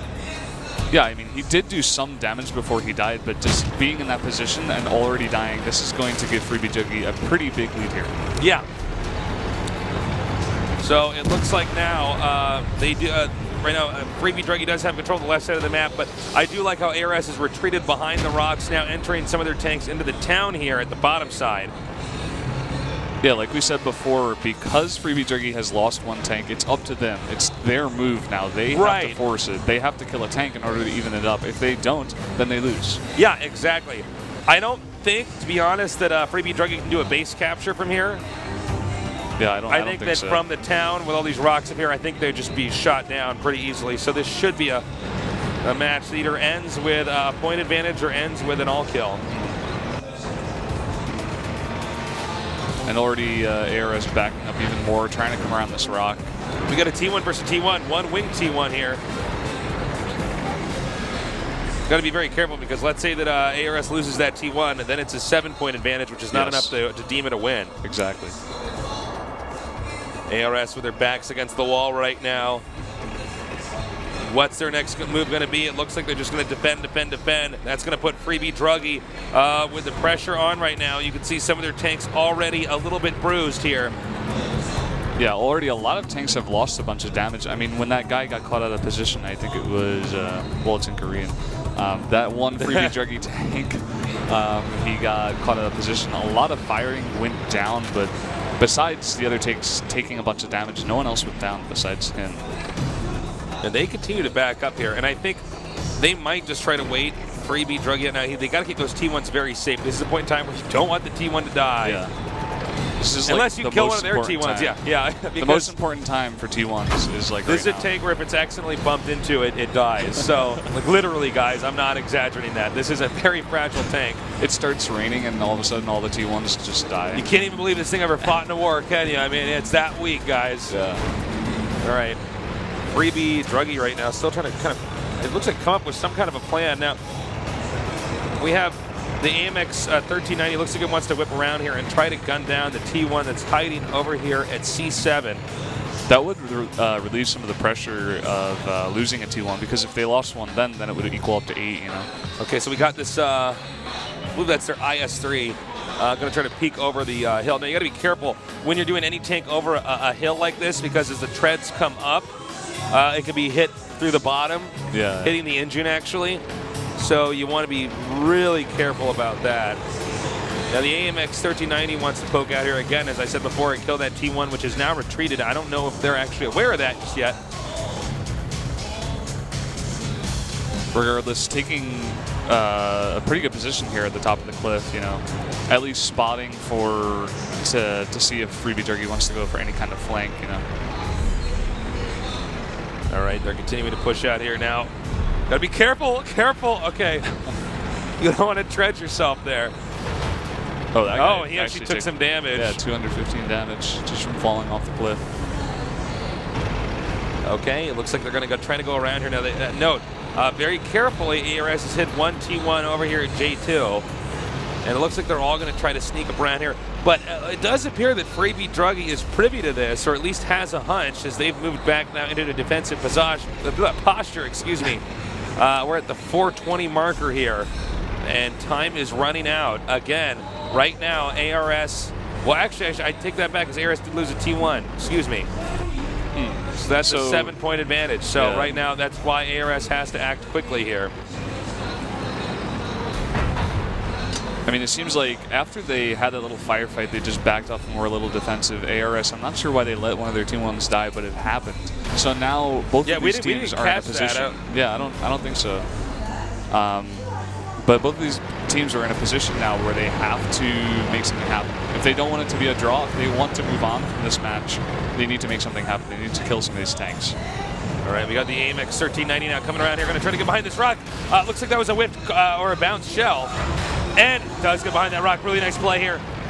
Bro, and that's going to allow them to realize what exactly is on the other side of this mountain. The T69 now moving out here. And that is a T1 here. And this he's going to be right for the picking. And he's going to try to run. How long? Okay, not long at all. Never mind. Another engagement over here. Oh, nice shooting down there. A T69 now down here. AMX 1390 down here. Followed up with an IS-3 kill for both teams, actually. Yeah, it seems like we're at the same tier point advantage right now, so they still got to fight this out. It seems actually they're sending a couple of their tanks down towards the base. Maybe that's just one of their T1s, but... Yeah, that's one of their T1s down there. And now again, after a bit of a firefight, backing off a little bit. Oh, now if this T1 can snipe the other T1... Oh! That's already been a firefight right now. Now going behind this rock. These are small rocks here, not easy to... I love that, turning the tank there, just trying to get a little bit of cover. The AMX 1390 now whipping around here. Potential base capture here if he can take out that T1. Yeah, this could be very crucial for them right now. If they kill that T1 and they go for the base capture, that's going to force ARS to get out of position. It really goes to show you how fast that 1390, as you can see here as it's moving. Yeah. That is a speedy light tank here. Now climbing up here onto the high ground. We might have an engagement here. Coming up from behind. Oh, he's going to have to back up. He's going to be careful going down this hill. Treads are damaged. Treads are damaged. And he's actually crashed into him now. Backing up over here. And an ARS kill right there. Really nicely played. You could see the panic there when he was backing up, just landing on those treads and immobilizing him. I mean, that was a very nice position from that light tank of ARS. Like, he was there right at the time when the light tank for Freebie Jerky was going to try to come up that hill. Like, yeah. And he only had, I think, 200 more health, so he was able to win that firefight as well. Okay, and this ARS tank, though, very low. 97 over there for Max in the back, and he's taken out. But we do have look, I whipped this T69 coming up on him. But again, it's one IS-3 right now against the rest of this team, and I just don't see this IS-3, by the way, stuck in the open here, having a snowball's chance in hell. Oh, did I speak too soon? Well, he did get one of the tanks. He did get one. Is this going to be like one of those, this is going to be like Bruce Willis in Die Hard? Is he just like going to kill off all the other bad guys? 45 seconds, you know what they might do? They might just run and hide. Yeah. Oh my God, I had no idea how low HP that tank is right now. Yeah, these tanks are all pretty low. They need to like book it out of there. And it looks like they're just going to hide. The IS-3 desperately looking right now. Can he find them in time? If he loses this, or if they do not get the kills, that will be the second loss here, allowing ARS to be your winner here today in our first best of 3. There's a dead tank over here. Not my tank, he says. Remains. The remains. Yeah.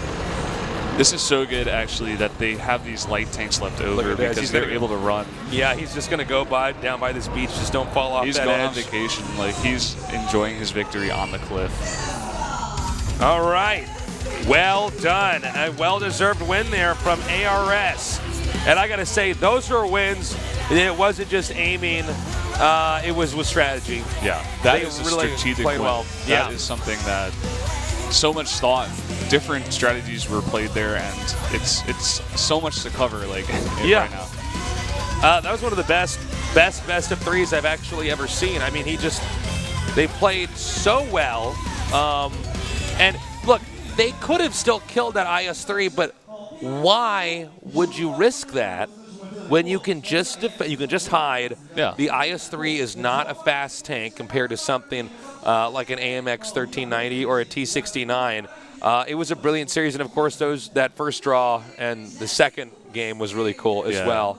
We're going to go to a quick little break. When we come back, we're going to go on to our second best of three here for World of Tanks at gomtv.net. Stay tuned.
so tight I can hardly stand. Everything I try to grab slips from my hand. Everything I say is misunderstood. I always seem to stand on the wrong foot. I'm waiting for the sun to shine on me, 'cause living life in darkness is not the place I want to be. Days are passing by, I'm just getting high, faking smiles and telling lies. Waiting for a sign, maybe down the line, it appears before my eyes. Wash away my tears, drowning all my fears, every day's a losing game. Days are passing by, I'm just getting high.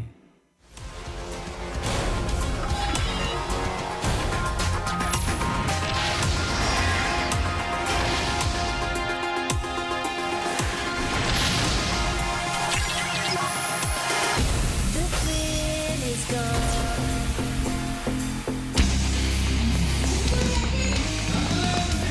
What's up? We're back here at GomTV.net. We just saw a pretty sick best of 3, 1 draw and then a 2-0. Hope this next one is just as good. It should be, because we got the Draki Vipers. I've been watching too much. What Game of Thrones. Is that with Dothraki? Yeah, for Game of Thrones. No, I think it's going to be pretty cool to see the Draki Vipers again here. And if you didn't know, our star Sunglove comes out again. He's back. So we'll see how he does this time. The opposing team, they're new. It doesn't mean they're not going to be good. Never know what to expect. Yeah, you never know what to expect with these guys. These guys could have been practicing for so long, and now they're like, okay, we're ready to make our debut. Right. You know, I don't know if that would be the best thing. You always want to get as much experience at the booth as possible. Right. Well, what was interesting, the first season that we did this was a lot of these teams, especially in the after interviews, were saying, I really feel like we didn't play that well because we were so nervous. We've never been on TV before. Yeah. And let alone be on TV before, but be on TV playing a game where they're going to have to communicate. Supposedly there was a lot more arguing and disputes between the teams. So, again, teamwork's so important in something like this. And that's something you can only really learn from actual experience of doing it in that situation. Like, anyone who's ever played competitively at all, they know that playing at home and playing on the stage in a booth or whatever, they know it's totally different. It's a completely different beast. So we'll see, how these guys do here. Not Dothraki, but Draki. I can't believe I've actually made that mistake. The Draki guys got so much experience, though, compared to anybody else in Korea. I'm just going to say the Vipers should take this either 2-1 or 2-0. Yeah. I mean, based on what we've seen from them so far, I think that's a pretty good. It's a safe bet. Yeah, safe bet. Pretty safe. But, unexpected things kind of happen. So, that last series, though, I got to say, I've casted, I don't know how much World of Tanks you've been able to cast yet, but that last series was actually one of the better series I've ever seen. Really? Yeah, well, I mean, the draw was cool at the start, and then the second game, the base steal was fun. Yeah. And I love the fact that, in the last second, because there was a lot of action going on in game number 3. Yeah. Game number 3, there was a lot of different fights, different time periods, different places, But they identified, okay, the last tank remaining is an IS-3 with more than half of its health. The IS-3 is a strong tank. If you face it one-on-one, you're probably going to lose. Yeah. We have 3 tanks remaining. One was a T1, and then there was a T69 and an AMX 1390.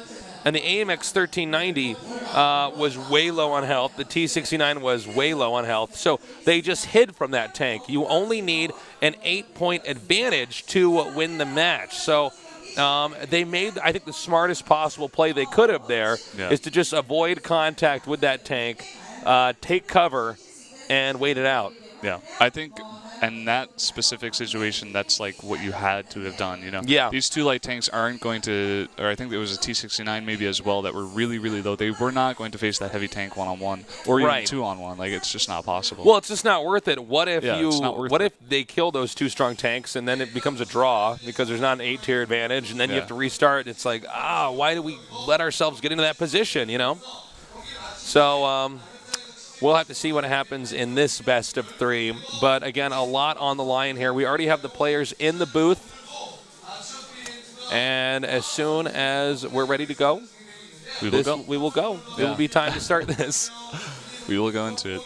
So, I'm going to be interested. I always like seeing new teams come out and seeing what they can do, especially like for them. They're definitely so nervous if you think about that. It's their first game in this league, at least, you know, against one of the best teams, if not the best team in the whole league. It's like, and you know, when you enter into this tournament, it can either go one of two ways. You can either have the neat experience of telling your friends one day when you're out, or when you're on a date or something. You know, I was once on TV playing World of Tanks in a professional match. Or you can make a career out of this. Yeah. This and is your life can change for a lot of these guys. If they do well and they actually are doing good together, they can become something. Yeah. You know, they can make something of this. So it's an exciting time for them. It's an exciting time for us to watch them and see what they can bring to the table against this team. Yeah. So you know, it's going to be cool. It's funny to see that the Draki did so well. They did so incredibly well that now the teams have had to kind of get chopped up here. Yeah. But it makes sense. I mean, if you got a big club with a bunch of people on them, and then it eventually, you know, the pro scene only has 7 people allowed in a match, what are you going to do? So, we're going to have IWK against the Draki Vipers. The map lineup is Himmelsdorf, and then I believe was it White Park and then Cliff? Did I read that right? I think it was Cliff and White Park. Cliff and White Park. Thank you. And here is Team IWK taking a closer look. You can see the win rate when they're out there, how many kills, and their main tanks they use. And their names. And their names. One guy is sorry for Mom. He's sorry, Mom. Sorry, Mom. Also, Boom Boongy. I think Show Me Dong is my favorite. That's a great name. Oh, wow. And we got Bung Bungy. Boom Boongy. Yeah. You know Bung Bung? And it's Fart, yeah. Farting. Well, there's a lot of players with that name in Korean esports right now. That's right, yeah. so yeah, it's gonna be fun. Again, you're seeing more than 7 players here. That's because they do have ringers on the team, depending on what the map is, what tanks are going to be used here. And here are, I would say, the favorites here, the Draki Vipers. That's a cool name too, the Vipers. Like, one of my favorite cars was the Dodge Viper. Gran Turismo 3. Oh, Gran Turismo 3 is great. Yeah. See, now, whenever I played racing games, I always played the ones that weren't realistic, like F-Zero, like a Burnout, GX. Burnout Takedown? Burnout 3 Takedown? Which console's that on? PS2. Oh, okay. No, I didn't play that one. I heard Burnout was good. I played so much fun. See, I played F-Zero GX on GameCube. That game was wicked. That was like one of those games you could just keep playing and playing and playing. But other than that, I haven't done as many racers, man. You know, they used to have, I don't believe they're still doing this, they used to have racing games actually in competitive esports tournaments. Need for Speed. Yeah. I heard about that, actually. Yeah. I want to say, what was it, like, guy's name, the best racing guy in Need for Speed, was it like Omega? I want to say it was like Omega Red or something like that, or Omega 6. I think Omega Red's a guy in a Marvel comic book. So it looks like we're finally, anyways, ready to go to the tank selections here and see what these guys have in store for us. So, remember, it goes 2 tanks one side, 2 tanks the other. Then we slowly boil it down to just 1 tank. Our map is urban. So it's going to be a map where we should not see any artilleries. We're probably going to see a few T-69s, but mostly AMX 5100s and IS-3s, and, of course, those 2 T-1s in there. And already starting with 2 AMX 5100 picks, like, not wasting any time here. They do not want to pick those T1s first. And it looks like now we're going to go to the Draki Vipers, the T1 and the IS-3. And now back to IWK. Taking a bit of time. Well, probably some deliberation here, since you really don't get much from a pick like that with the T1 and the IS3. The IS3, this is the biggest IS3 map that there is. That exists. Yeah, that The map exists. pool, like, yeah, so that kind of pick just makes sense, which is why I'm like, well, shouldn't they already know what they can pick? And we're going to go with the T1 and the T69. Now, unless we have 2 or 3 T69s, there should be no shockers here. We a while ago we saw the AMX 1390 get picked. On this map. On this map, but not anymore, really. Yeah. There's something a lot of the Singaporean teams, I think, they like to do is they go 4 heavy tanks and 1 AMX 1390. Oh, yeah? And it's just used for spotting. It can get into position fast, you know, take different... It Oh, gives wow. you some... 110 here. Oh, wow, 110. 110, good Chinese tank. Yep. For IWK. Back to the Draki Vipers. Sorry, what were you saying, though? I was just saying they use it to get map control. You lose a little bit of firepower, but it can be used in a variety of different situations. It just gives you more utility, I guess. It's a smart move, actually. I wonder if we're going to see any of that here today. So again, a kind of vanilla build here for the Vipers. Just IS-3s and AMX 5100s. Now back to IWK for their final tank pick, which will be a Tier 8. Whoa. And we've never seen this one before. Here on run. Yes. I can't quite read it. This is a very unusual pick here for a Tier 8. Now, I'm really curious how they're going to go for this. And final pick here for the Vipers is going to be a T69. So, not the 110, not a shocker. And that can be used especially on an urban map. Also great for pushing. But we're going to see here with that second tank pick what they have in store for us. That's like very exciting. It is. Can't wait to see what this will bring out. Yeah, let's go.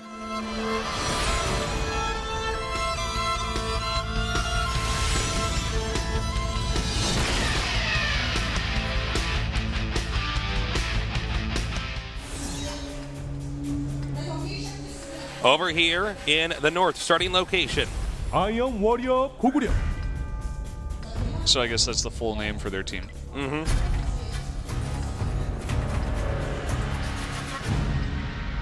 And we have their opponents over here in the south. 드라키 바이퍼스. Led by Sunglove. Excuse me. There's Sunglove in the orange in the back. He's not wearing his glove today. I know. Well, it might cost him the game. We're going to see. I don't know. It's a curse. I don't think they have a chance anymore. All right. We're getting a close look here at this new tank, Karen Arvon. Yeah, Cameron Arvon here, moving out. And we also, looks like from IWK, we got them pushing up here onto the high ground. So far, very standard branching out. Yeah, very, very widely fanned out here for IWK.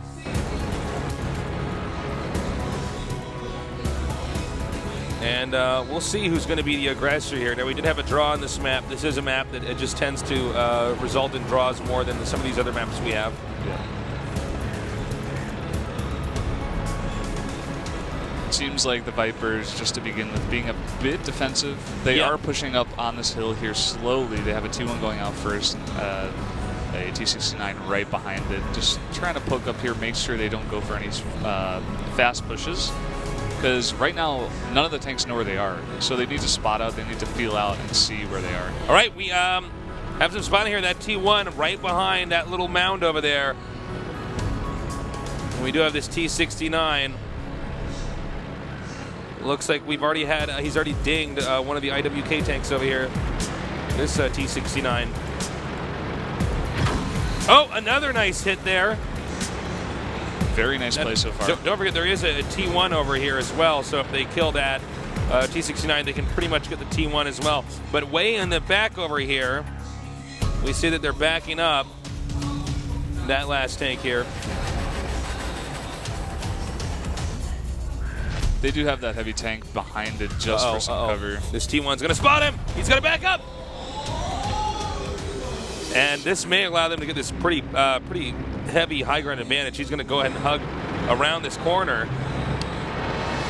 Yeah, I mean, this the way they're set up, it's just very safe. They're all around. They have vision of all the different avenues that the other tanks can push down. So when any other tank makes a move, they always respond. Oh, nice shot there. And this guy keeps doing this. This other T69 for IWK keeps coming around the hill and just taking a shot. A nice shot that looks like they pulled him out and pulled him out effectively. Yeah, it's good they brought the heavy tank up now. Like, he needs help.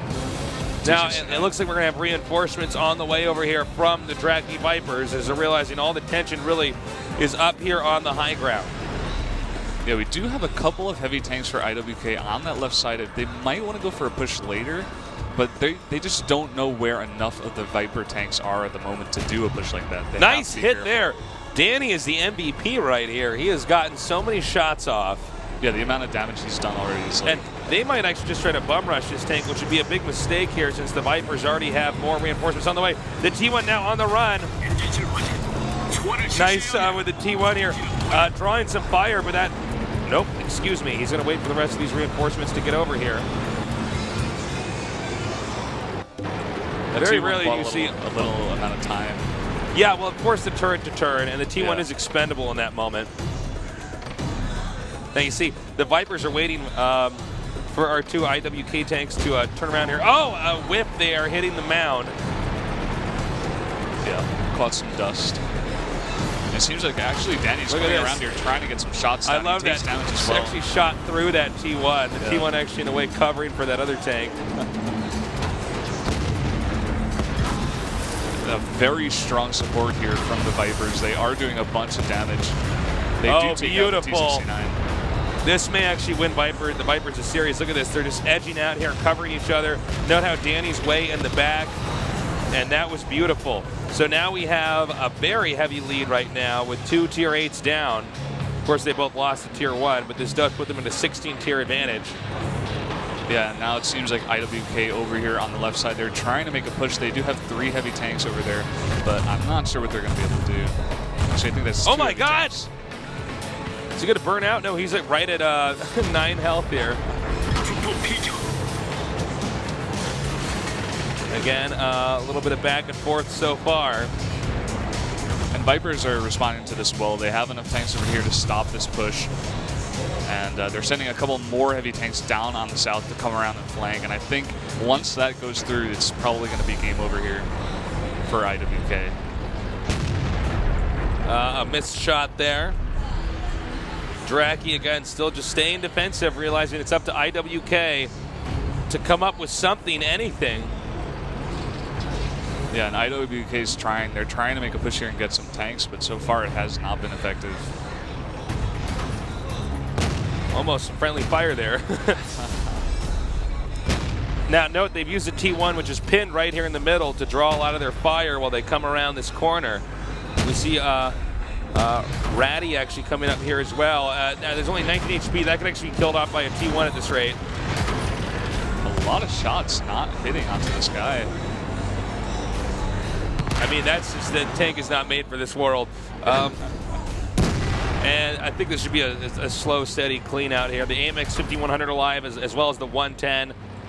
Draki just playing absolutely brilliantly. In fact, sending their injured T1 over here for a base capture. There is essentially no way in the world that Draki can lose this. Yeah, there's no way they can lose this. It's just based on the amount of time it's going to take to clear out all these tanks. This 110 is going to come back here and stop the base capture, but unless, again, he's like Bruce Willis and Die Hard, like nothing is going to work here. Yeah, and he's already getting, well, watch this T1 just runs out of here. And he cleans that up easily. But again, yeah, unless he's Bruce Willis and Die Hard, I just don't foresee much of anything. Yeah, I mean, most of the Viper tanks are just going to come over here and start a base capture, and it's going to force the 110 to try to lay down some damage and to defend it, but it's just not going to work. All right, oh, a missed shot here. It's kind of a fun little game of cat and mouse. Cats and a mouse. Cats and tanks. Yes, no, tanks and a cat, maybe. Tanks and a mouse, actually. So, again, he's taking lots of damage right now. We have a base capture going on down here, and he's cleaned him up. GG, game number 1, convincingly going to the Draki Vipers. Yeah, very, very clean for the Vipers. That was really one in that engagement onto the high ground. Yeah.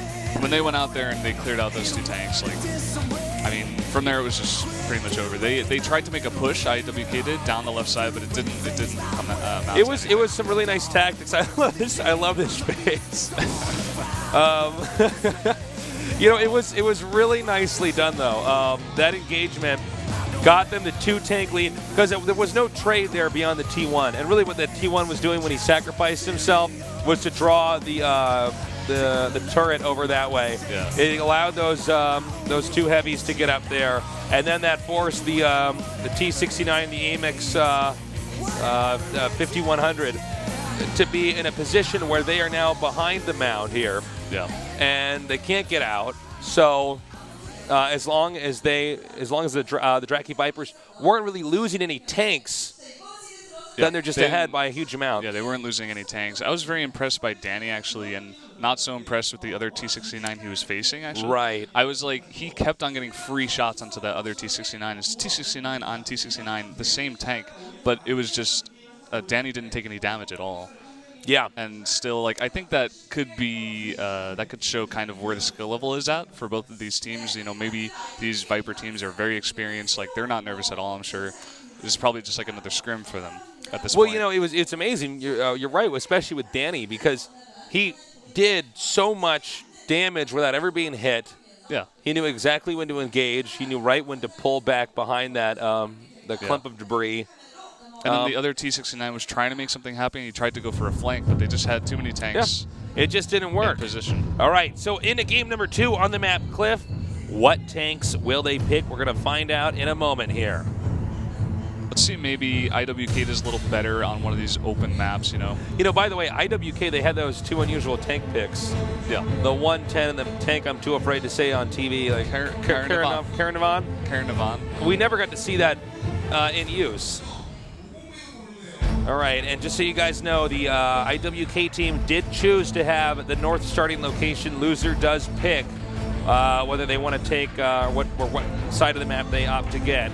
We already see IWK going with the T1 and AMX 5100. The response from the Draki Vipers is going to be a T69 as well as a T1 of their own.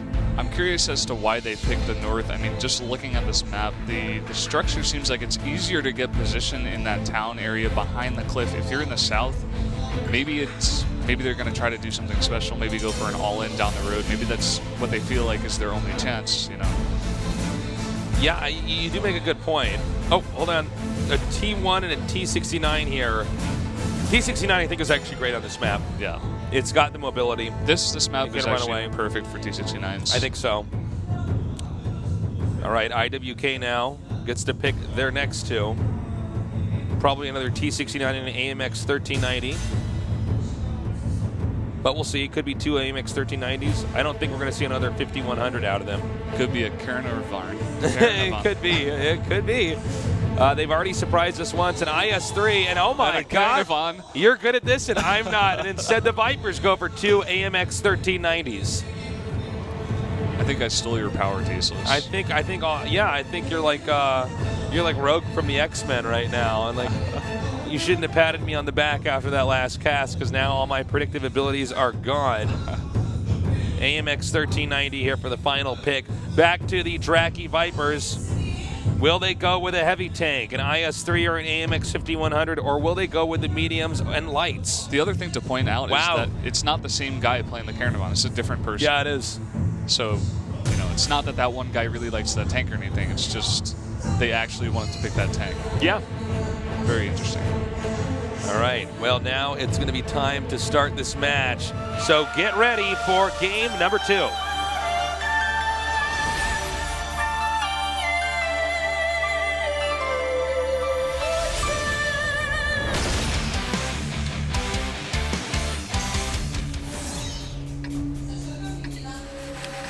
Over here in the north. 아이언 워리어 고구려.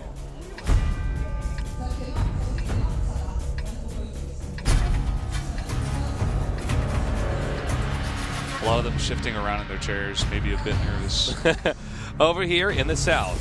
드라키 바이퍼스.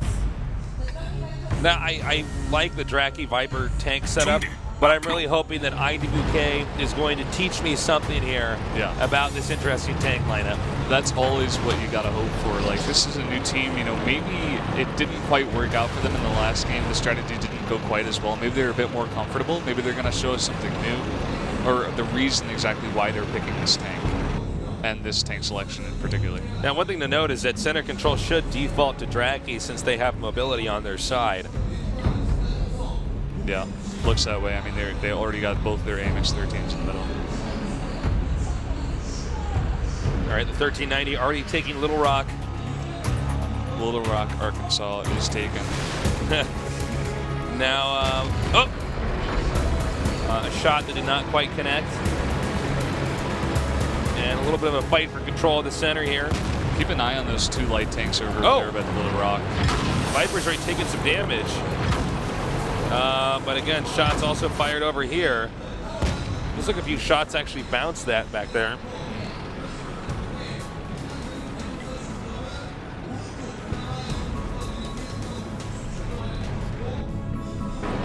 We did have IWK spot those 2 light tanks, so they're not going to be able to do any crazy flanking stuff by going on the hill or something, but it's still a really nice position that they have over there.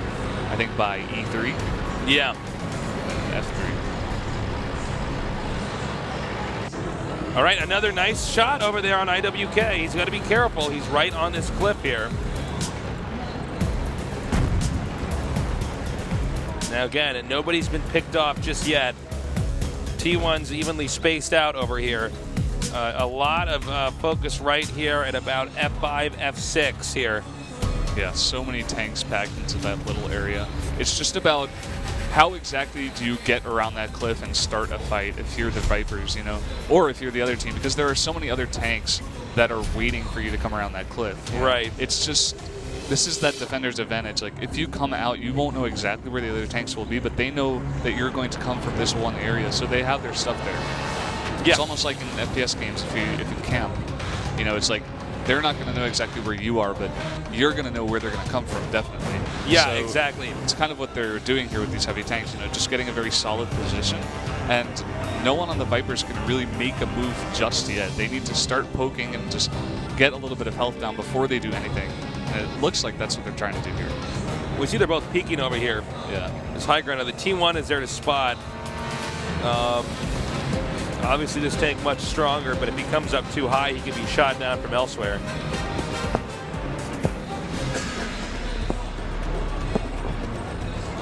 It'd be interesting to see if they send one of those light tanks down the cliff and around. I mean, it's they do have that cliff area, these 2 heavy tanks over here, so it would be dangerous, but I don't know, if they go in at the same time and like they have good communication, they could pull something like that off, but well, you know, we'll have to see. I mean, this is definitely a game where they're just saying, I'm not going to budge. Yeah.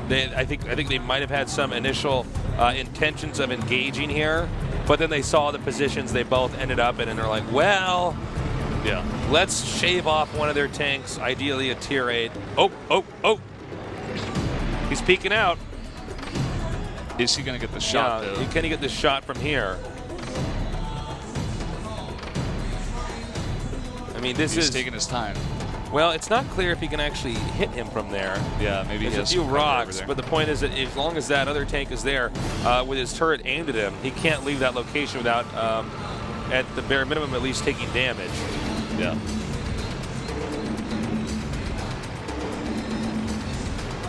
So it looks like this this light tank over here trying to go up this western ridge, maybe going to try to pick off that that actual T1 that's up there by C1. If you can do that, that's a little bit of an advantage to start the game going, you know. Oh, gotta be careful, man. Don't bump that tank off. Okay, well, we have the AMX 1390. Oh my God, spotted and killed. Now that's not a game lead, but that is an intel lead right now. Yeah. I mean, this guy, he's gonna start the base capture. It's gonna force IWK to start doing something. And you know what I love about what you just said, Brendan? This is going to allow them to then storm through past the E-file, the Draki's Cat. And now they're already beginning to do that, actually. I spoke too soon. We got, looks like a burnout over here. One T1 killed off. A bunch of damage going on to this IWK tanks, but these Viper tanks are in a pretty open position. They can take a lot of damage, but the Drakis did lose that AMX 1390, which is unfortunate for them. This tank's still stuck here behind this rock. Oh my god, that is such a low HP tank, I didn't even realize. 13 HP on him. Also got to be careful when you run over those trees, even if you're not spotted on the mini-map. That can give away your position. They just see a tree fall down. Yeah, 2 of these IWK tanks are solo. One has 26 health, the other has 13. I mean, a T1 could technically just shoot that, yeah. Okay. Oh! Did not connect. And now he's lost vision. A shot in the dark over there to see if he can hit him. Again, IWK has an advantage, but they're going to have to camp like crazy. Do not advance. Yeah, they're going to camp this out. They will not make any moves. Getting lower. This would be, oh my god, this is a third tank. It's that low. All right, they finally got one of these tanks. They finally took out one, and that's going to even it up here.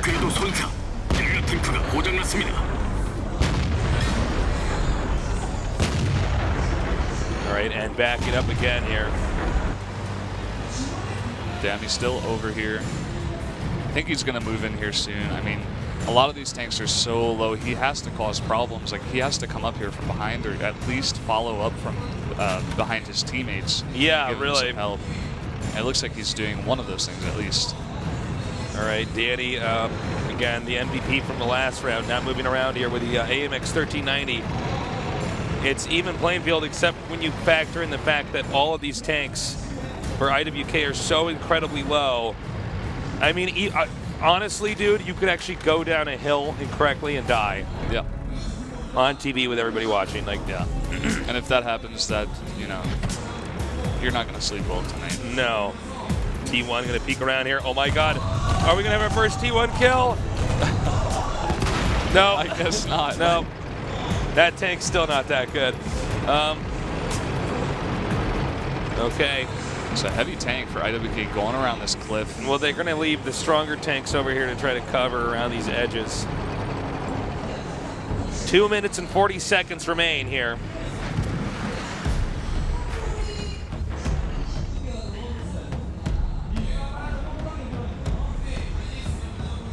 All right. A tricky moment here. I really feel like Draki can win this, but it could very easily went down, actually. Oh, excuse me. One of the heavy tanks. So it's the IS-3. It's interesting. This map always makes these games with like so many different fights that go on. And yeah. Well, there's so much, so many different things that can occur here. Yeah. So many different terrains. Oh! We got another Draki tank taking damage. Oh, they're being flanked here, and they're just going to push forward. They want to take out this tank really quickly. And nice I think they hit. can do just that. They do it. And they clean him out. And now here's all that remains is these few weaker tanks here. Draki again playing brilliantly. Only a T1 and AMX 1390, and I believe that's the one with like 1 HP, right? Yeah. Well, 26, which is 1 in tank terms. Basically 1 hits. Yeah.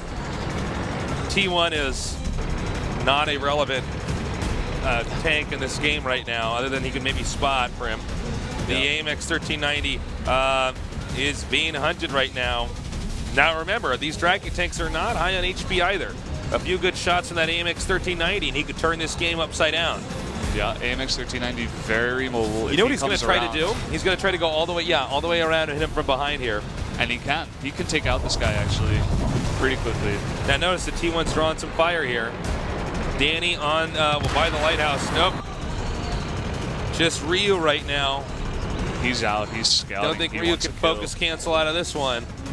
Ryu actually aiming right now, but is destroyed, and that's going to be it. A 2-0 victory here. And they're clapping for themselves. For the Vipers.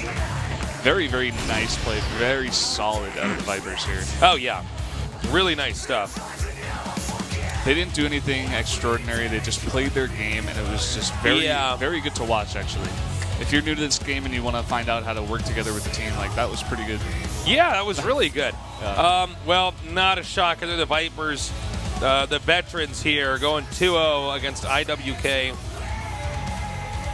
So, in that last game, that was actually kind of fun because there was a cool situation where They were low enough on HP, IWK was, but they could have still won. Yeah. But really good handling there by the Vipers. That does it for our best of threes today. We're going to take a short little break. When we come back, we're going to go on to the winners match, which will be a best of one.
Welcome back to GoMTV.net. Here with Tasteless and Brendan. Thank you for subbing in for Artosis, Brendan. No problem. I'm having a great time so far. We've had some really good games here, actually, so far. Yeah, I'm interested in this winners match. This should be our best match today. Yeah. This will be the Vipers against ARS. Yeah. So, you know, it is a best of one, so it's hard to predict a winner. I want to say the Draki Vipers, but, you know, anything can happen in a best of one. Yeah, I mean, if it's a best of one, this is where the underdog could actually come out with a win. You know, yeah, totally. Draki Vipers, they're very, very much known for being one of the best teams in this league. So maybe ARS, you know, comes out and takes something. So the map is going to be Arctic region. This is a cool map. It's very tricky to play on, though. You can see there's a lot of different routes, different locations where you control the high ground. It's a map where we're going to have ARS at the upper right and Draki down here at the bottom left. Yeah, I mean, just looking at the map itself, like, even if you haven't played on it before, it's like there are so many different places you can go, so many different mountains, different dips in the terrain. You know, we got roads everywhere. There's a lot of different strategies I think you can pull out on this map. You know, Draki can try to bum rush over here, the high ground on the right side. That can be very effective, but you got to be very careful as well. There's a lot of different routes, you know, over here on the, for instance, on the high ground on that side. The upper side here for ARS, very accessible to go down. It's going to be an interesting map. This is not a map I've played a ton on. I have had the opportunity to play it a few times, but it's a very, very new map for myself and probably for you here competitively. Yeah. So we're going to be learning a lot here. And it looks like the start of picks will go for ARS. 2 T1s now to the Vipers. 1-2-1. And another T1. Not a shocker. This is a common strategy when picking tanks early. Get the T1s out of the way. There's still a variety of different Tier 8 tanks you can use. Yeah, it's interesting. Sometimes we see teams go with 1-2-1 and one other tank to show first because maybe they want to give the other team an idea of what they're going for at first instead of just going with both T1s to the pick. Maybe just try to throw off the idea of the other team if they're going to pick some kind of weird tank or something. All right, so ARS goes for the AMX 1390, and the Vipers go for 2 T69. So both teams right now going for a good amount of mobility. Yeah. I mean, and you know, it makes sense, right? Yeah. I mean, it makes perfect sense. Yeah. And now the follow-up for that is 2 T69s here for ARS. This is a similar pick from what we saw from the Vipers actually in our last game. That follow-up there with an AMX 1390 and another T69. So we have 3 T69s here so far. Yeah. And another AMX 1390 coming out for ARS. This game may look very similar to the very last game we just casted. The Vipers are going to close it out, I assume, with an AMX 1390, but we'll see. Could go for another T69. Wouldn't that be cool? That would be 4 awesome. T69s, huh? We had a game where there were 5 AMX 1390s. Oh, really? That was fun. Oh, that's fun. Yeah, no It was kidding. like a bunch of bees swarming. Like, it was awesome. All right, an AMX 1390. You win this time. I win this time. So we have, it's actually about as even as you can get here. Just one guy or one team more T69 heavy, the other more AMX 1390 heavy. Yeah, not much of a difference here. Just the thing to note here is both teams have a very, very mobile and light setup. All right, looks like it's time to start.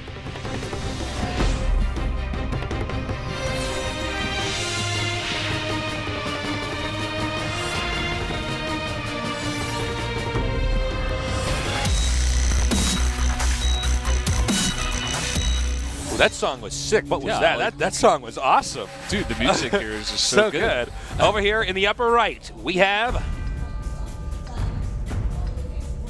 none other than 아르스. Ars. Apparently. We're going to see if they're going to kick some this game. See what I did there? Over here in the bottom left starting location, we have 드라키 바이퍼스.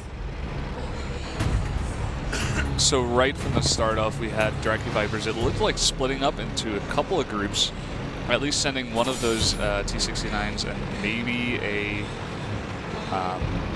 one of the lighter tanks. I'm not sure if it's a T1 or not, but the rest of them are coming over here to the right very fast. Okay, we got some people going over here. down the middle.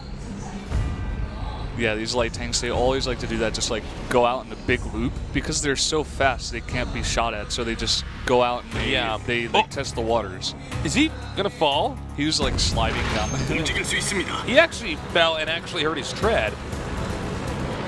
That's kind of. Can he not get out of there? He's stuck. Wait, no, really? I hope he like rolls down the hill. He goes in the water. That would be great TV, wouldn't it? Okay, well, we'll have to get back to him a little bit later on. You gotta make sure he's okay, like. Right? But all of these ARS tanks, all of them except that one T1, are against this cliff area, and they want to come out here slowly. It seems like that is a major area of contention on this map. Yeah.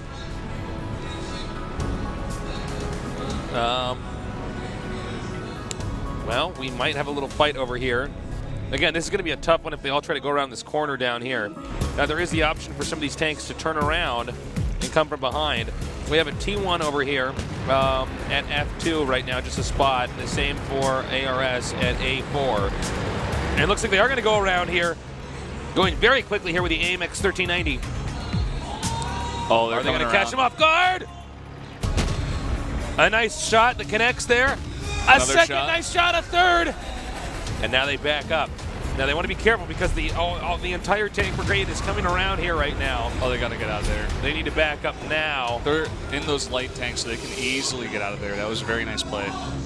And that's, you know, again, it's not always about winning a big battle. It's about damaging them here. It's damaging them there. Yeah. Until eventually you can bleed them out. Yeah, I mean, if you get a bunch of damage, it's easier to kill the tank. Once you kill one tank, you kill two. You have more firepower. They don't have firepower. It's just a numbers game from there. Right, right. So, it looks like we have a very defensive posture right now from ARS. Really want to know if this tank is actually stuck. Are you kidding me? He's stuck. He can't get up. No way. He's fallen and he can't get up. All right. Oh, man. Well, excuse me. It looks like right now the Vipers are just backing up. Yeah, the Vipers actually sending two of their light tanks back here. I think they want to try to get ARS to spread out a little bit more. ARS so far today has defended in these very tight nooks. Yeah. You know. It seems like their style. Yeah, it does. It seems like their style for sure. Now, you know, it's important to note here, the winner moves on. Yeah. Okay, the loser is not out of this tournament, though. So there's still a shot for either of these guys. These guys are going on a bit of a vacation here. They're going all the way around. I wonder if they're searching for T1s. There was a T1 up there, but...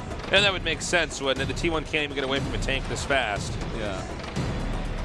I mean, they could go all the way around for like a huge flank, but I don't know how effective that would be. Meanwhile, we got trying to do something. Yeah, we got a T1 over here on the high ground, which might spot this tank they're going to chase out.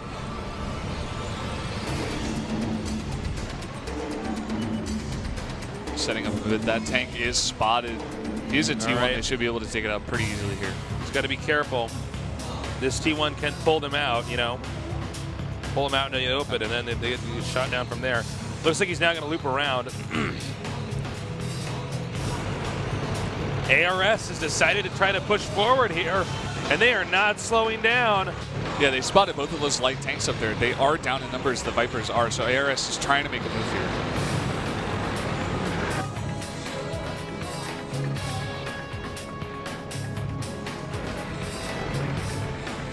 All right, you can see they stopped for a second. I think they were expecting to find one or two tanks that just were not in position to defend, you know? Yeah. Now it seems like they're backing up again. Some of them even actually going backwards. Well, excuse me. Looks like they're all gonna loop back around here on the rock on the right.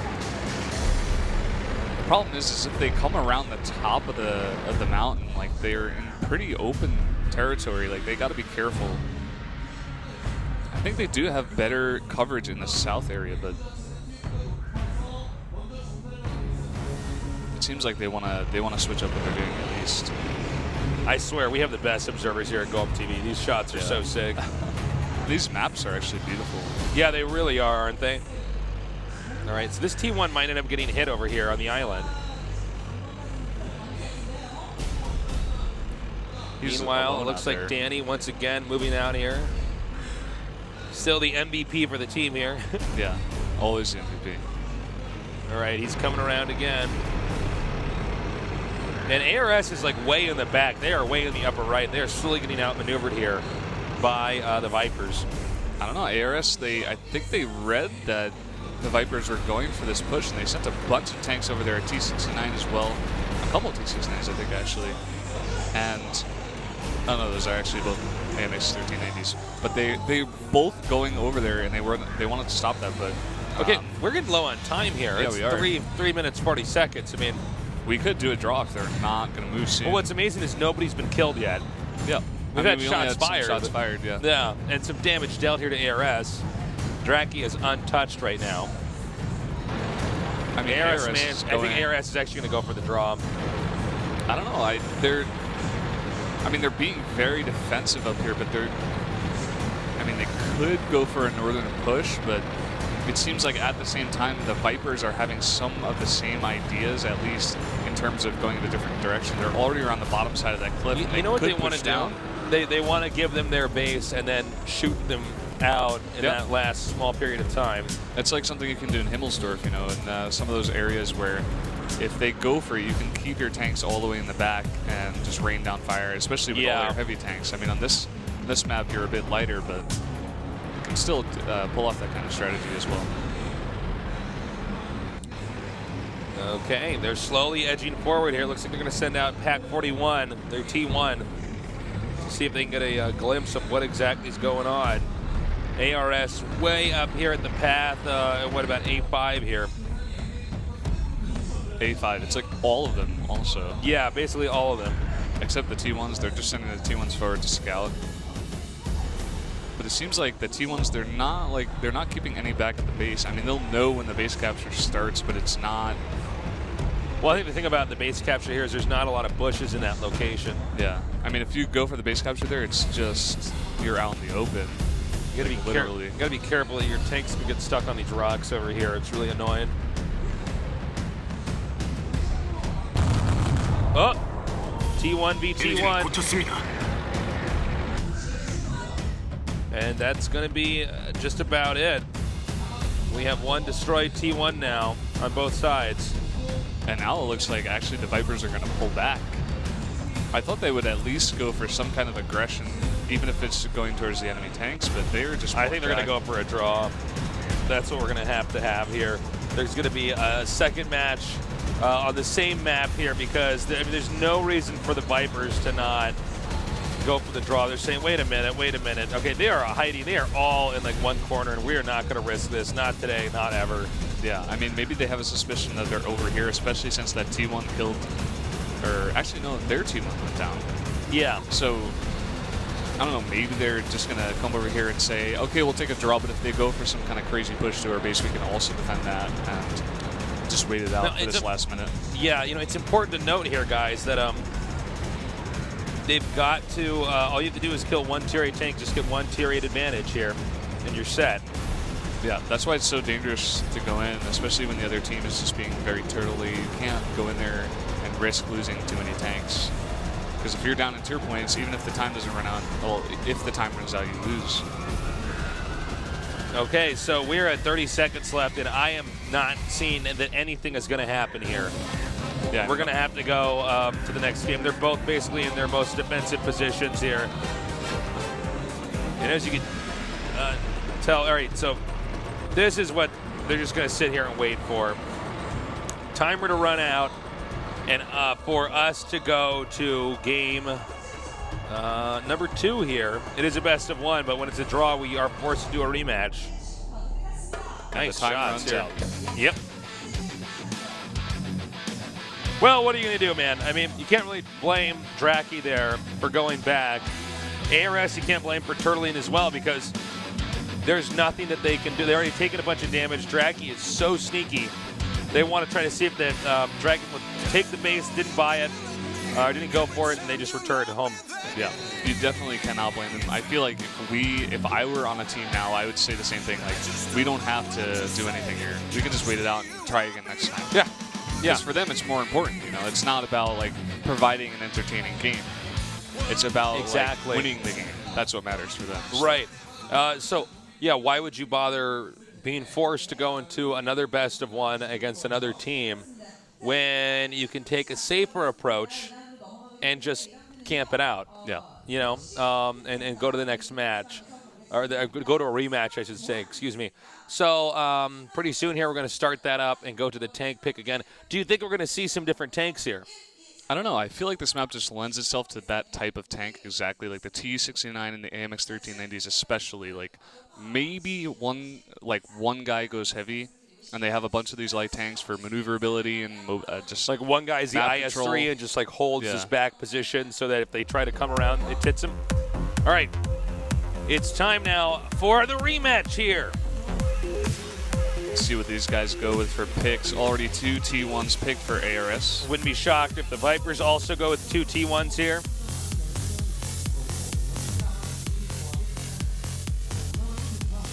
T69. T1 and a T69. Okay. Yeah. Already saying like, hey, you know, we're gonna go for a similar style probably. I mean, you can't really read much off of just one T69 pick, but right. And 2 AMX 1390s. I don't think we're gonna see anything again out of the ordinary here. Yeah. The T69 and the second T1 now back to ARS. And they're picking pretty fast. I mean, they have a good idea of what they want to do. Well, they're probably itching to get this over with now. T69 and another T69. AMX 13, AMX 13. That's right. Now on to the Vipers. AMX 1390 here. A final AMX 1390, and we have another AMX 1390 or a T69. It's like there's only 2 available tanks on this map. T69. So same setup from the last game. Yep, same exact setup. Well, this is going to be pretty cool. So we have both teams now armed and ready. And both of them probably have already reviewed, okay, what happened last time and how can we make sure that that does not happen again? Yes, exactly. These guys already went over what went wrong, what went right, what they're going to do for the second time. Because if you do the same map over again, you gotta take into account like psychological stuff, like strategies that the other team did this time. Will they do it again, or are they going to try to take us out and do something else? Yeah, exactly. So we'll see what playstyle is going to be different here as this game is ready to go. Introducing our teams. Over here in the upper right in the blue, we have it's going to be ARS. And meanwhile, in the bottom left, we're going to have the opposing team down here, the Vipers. And the camera is on Dami. He is the MVP. That's right. I believe that's actually Sunglove, man. Is it? I think so. It would make sense. It is now, man. That's Sunglove in there. Regardless of who is actually controlling the tank. Even if he's someone else controlling the glove, in the game, Sunglove is driving the tank. That's what's important to know. And again, look at this. ARS setting up in the same exact position. Wow, ARS is not going to play a standard game. They are hungry for this. They say, no, we are going to camp it out. You got to come to us, and we're going to make this into another draw. How will the Vipers respond? I gotta say, actually in Tanks Asia Season 1, there were a couple teams that were disqualified for being too turtly. And I think that's actually what spurred on a lot of the more aggressive play that we see in that league, at least. That makes sense.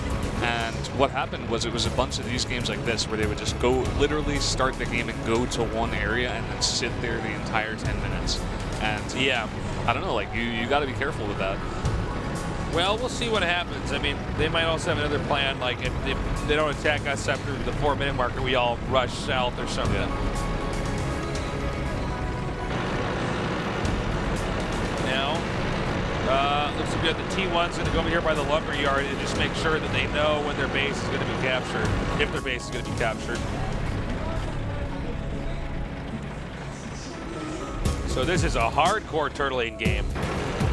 Yeah, pretty hardcore. I mean, we have this 1-2-1 coming over here trying to scout out a bit and just get a feel for where the Vipers are. But besides that, not much else happening. Yeah, I mean, we're going to have a little bit of downtime here. Do you have a favorite tank in World of Tanks, Brendan? AMX 50-100, I think. AMX 50-100? Just I actually love playing artillery, man. Really? Artillery's really fun. Oh. You get this bird's eye view. Yeah. It actually feels like you're a bird trying to poop on somebody. That's like what it looks like, you know? Like you see these little tanks moving around. All right, shots fired here. Oh, and we have both T1s killed. The Vipers. Oh. But Sunglove is under attack. Sunglove, you got to get out of there. Actually, he goes down so quickly. Oh, man, that's a big mistake. Sunglove was shelled like crazy. He was just out there in the open for a while, actually, and he just stopped. He's in that really quick AMX 1390, but he just stopped there in the middle. Well, I mean, it's one of those situations where you got that many tanks shooting at you at once. Yeah. You're not going to get out of there. And now that they've gotten a tank, they're turtling even harder. Like, look at the map. Yeah, they are turtling so hard right now. I don't think they're going to move before this game ends. Like, I think they're just going to sit in that. I don't think we're going home tonight, Brendan. I think this is going to be a long, drawn-out defensive game. And the problem with this, actually, I spoke wrong. Like, they don't have the win, actually. They can't draw because it's only a 6-tier point advantage. Yep. So, you know, we'll have to see if they just wait still, but... Yeah. Yeah, I mean, ideally, if they could have shaved off one of those tanks, they could have gone back and done a defensive position. Well, it seems like they're moving out a bit here. I'm wondering what the Vipers are thinking that ARS is going to do.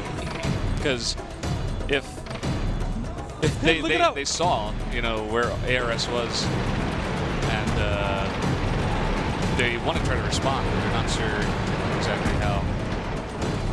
Yep, they're all bunched up right now. We're still waiting to see what they're going to do.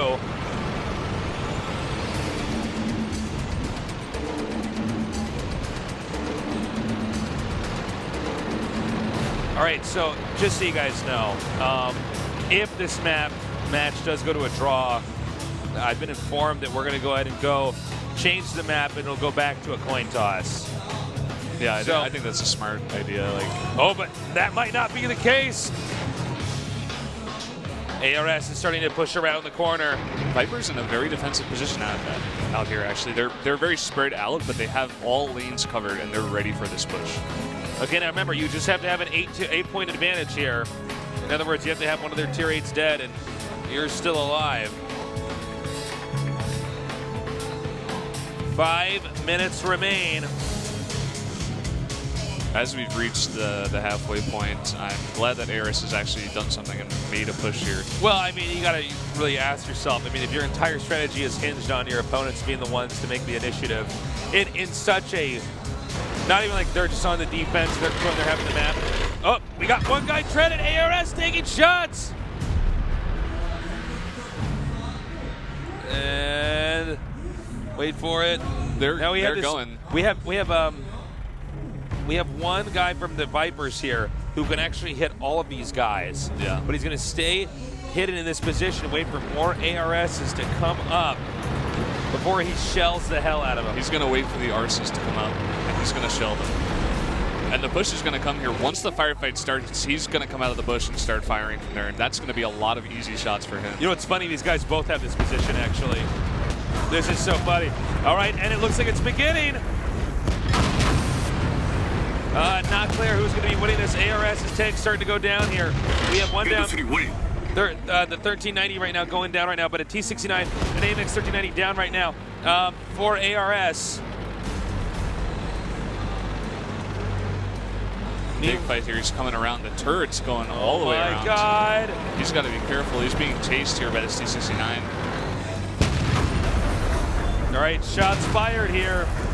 And it looks like that will be another Draki tank that bites the dust right now. But again... And another one bites the dust. Yeah, and another one bites the dust. Excuse me. Uh-oh. Nice shot there. He's got to get back and take some cover. We have a base capture, by the way. The Drakis taking the base right now that is Oh, this is gonna be so way out of the interesting. way. 1 minute and 25 seconds remain for that to be confirmed. Yeah, I think they're going to be able to get back and stop it, but that's going to put a bit of pressure on it. Nice, he treaded him there for a second. Right now, for ARS, there are still... Wait, hold that thought. This is so close. This is so close. Oh, you got to go. Oh, my God. So close. So close. No, He just gets one shot. Can he get this last shot? Up.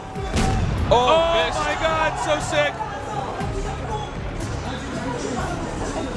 Oh, man. Okay, now the T1's I was just coming over holding here. my breath. Can the T1 actually get over here and do enough damage in time? Again, the base capture has ended as the two T1s have started to engage each other.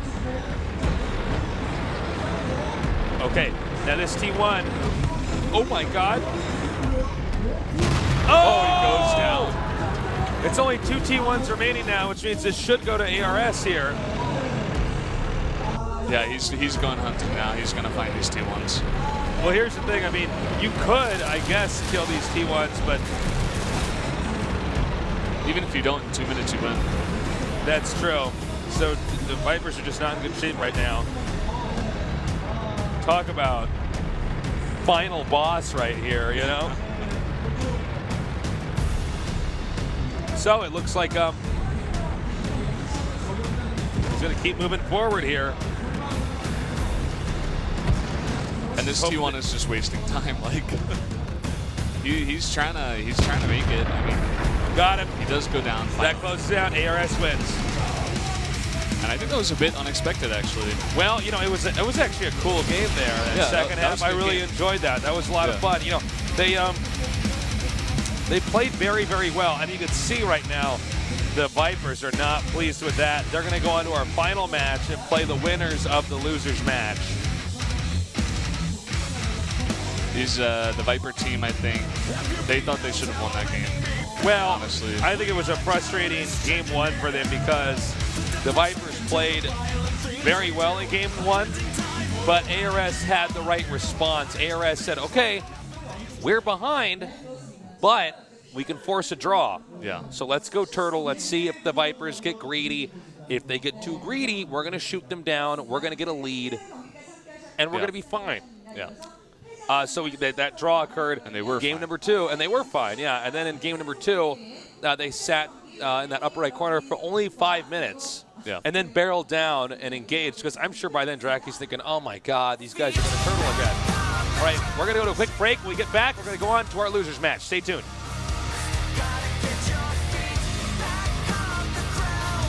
And we're going to get that up.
Welcome back to GoldenTV.net. We are going to go into the losers match now and see which team will be the first to be eliminated. It's going to be Freebie Druggy against IWK on the map Mine. And Mine's one of these maps where, like, I don't know, usually like either a team is really good at Mines or really bad at Mines. Mines is actually one of my favorite maps. Is it? I love Mines. We did in the open season, we had a lot of turling on this map, which surprised me. But oftentimes this map can make for a super short game. So the question now is who's taking north and who's taking south? We're going to find out pretty soon here. Well, the north with a win rate of 41.7, south 50. I assume the rest of the percents Would be draws, I would assume. Yeah. And there's only been one of those on Mines. Mines isn't really a map where you're going to get a lot of draws. Yeah, I think I cast the one draw we had on that, and I was like, huh. Yeah. All right, it was a draw. Then the rematch almost became a draw until the last second they barreled around a corner and like shot one AMX 1390. It looks like IWK is going to be picking the south here. And we'll have to see where the game goes from there. Yeah, I was talking with Andy actually when we were doing Tanks Asia earlier, and the south I feel like is definitely better. It's easier to get to the hill, the middle hill, and get behind those rocks. Like they just have better cover, like towards the middle in a better position. Like if you're in the north, you kind of have to hug that cliff or maybe go to that one rock on the left. But it's like also at K7, if you have to defend and they're pushing forward, there's a lot of places to hide in south. Whereas at north, I don't feel like it's the case so much. Yeah, I feel like you're pretty exposed. So we'll see. The players should almost be ready. Do you have any predictions going into this? I liked not IWK, Freebie Druggies play a little better. Oh, yeah. IWK is one of these newer teams. Maybe they aren't to snuff compared to the other teams. I thought IWK wasn't bad. I thought they put up a good fight against Draki. I'm actually leaning a little bit here with IWK, and that's only because of that game against Freebie Druggy, the first game we casted today, where I guess I was disappointed to see that they lost to the base capture. There was no how do we respond to what if they capture our base and we bomb rush them? They didn't seem to have any plans. So yeah, maybe just a little uncoordinated. Some miscommunication, maybe someone was like, okay, go stop the base capture, and then some guy's like, wait, I can't, I've got this guy in my sight, or something like that happened. Yeah. Because, I mean, you got to think that they would be prepared for something like that. So, I don't know. We're going to be going to that map pretty soon here. This map, we have seen a lot of T69s used on this map. That tank is growing in popularity. Yeah, this is one of those maps where you always have a lot of T69s. Not a lot, but it's like, it's often used, or almost every single time I see this map, I feel like they bring at least one T69. Yeah, AMX 1390 is good on this. But heavy tanks can be good as well. Yeah, a lot of this depends on if you can get control of that middle area where the mines actually are. Yeah. And hold that. There's a couple teams that in the tank station, they go very heavy, and what they do is they stagger the tanks in the south. Yeah, I've seen that. And they just they got the AMX 50s all the way in the back with the autoloaders, and they just fire down, and they have so much range, and it works, you know. Yeah, it's really smart. We'll see if we have some of that right here. Our players are just getting prepared right now, making sure that all their gear is hooked up, they're ready, because there is no turning back from here. The winner of this best of one has one final best of one against the Draki Vipers. So a lot of pressure on these guys. Draki Vipers, or? The Draki Vipers were the losers in the ARS match. Okay. So, yeah, the next match, game number 5, okay. They have to face off against them because we're here in game number 4 right now. So, again, it's going to be tricky here for either of these guys, but nobody's allowed to make any kind of mistake. Yeah, I mean, it's a best of one. It's like any game where you have a best of one. That's why, like, best of threes, that's why sets are played, you know. So there's less volatility, and the better team will most likely have the better chance of winning. Exactly. But that's the nature of this tournament right now. It's an unforgiving situation. So we're going to see whatever they think is the best strategy, like gun to your head, you got to win this match or you're all dead. Yeah. That's going to be the strategy they're going to bring out here now. Because basically it is to their head. If they lose this, then they're out. They're dead. Yeah. They're gone. They're out of the they tournament. die. Yeah. It's because when you die in the game, you die in real You die life. in real life. It's like Inception when you die in the dream. Yeah. So we're just going to go ahead and sit tight here until they're ready to get this going. Yep. Any predictions, though? You still think oh, excuse me, we're going to have a little bit of a delay here because there's some additional time Yeah. being some taken here. time. Any other predictions? I don't know. I think based on what I've seen from these teams, they didn't go too heavy, I think. So I feel like we'll have a more mobile game, a lot of T69s, maybe AMX 1390s. Yeah, I think that's a pretty good bet, actually. Very mobile game. There are like certain teams that just like to do certain strategies. You know, the players like the quicker tanks, or even on a map that maybe lends itself to heavier tanks, like Himmelsdorf, they'll go like 2 T69s or something. Like there are some teams that do that. So Yeah. I'm not really. We only saw them for one best of 3 each. So Yeah, well, you know, Mines is a map that I think offers a lot of different play styles. You Yeah. know, so Yeah, definitely. it can be tricky to kind of predict. It's not like Himmelsdorf where we know, okay, no artillery, nothing like that. This is actually a good map for artillery. So yeah, that's true. and we've seen different variations of how artillery is used. Occasionally, like it's the Tier 3 Bison's been used before. And, you know, it's funny because you think an SPG, well, that's such a low tier, but SPGs do a lot of damage. Yeah. We've seen the Lorraine picked as well, Tier 6. Yeah. So we might have some of that. I think out of all the games we're going to cast today, this should be the one that is most, Yeah, it's the best chance of happening in this game. and probably the biggest variety of possible tanks Yes, here. as well.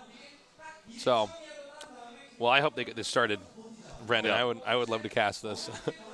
And it looks like the teams still need some more time here. Yeah. So it looks like, yeah, there's been some kind of computer problem. So Yeah. hopefully that gets resolved as soon as possible.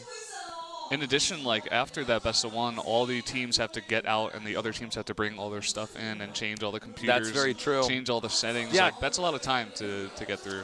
Well, it's crazy because, I mean, we have 14 players here Yeah. because we have both the teams. 14 And then, of players. course, you know, if there's a problem with the computer with the observer or the referee, a lot of stuff can go wrong. So sit tight. Don't worry. We will be going into this game as soon as possible.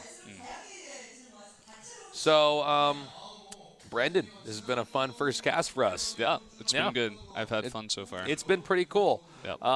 It's too bad we got this small delay here, but the games today have been phenomenal, actually. Yeah. There were a couple of really good games. Like, even that last game on the Arctic with the one battle with the T69 AMX 1390. That was cool. Fun. That was really fun. cool.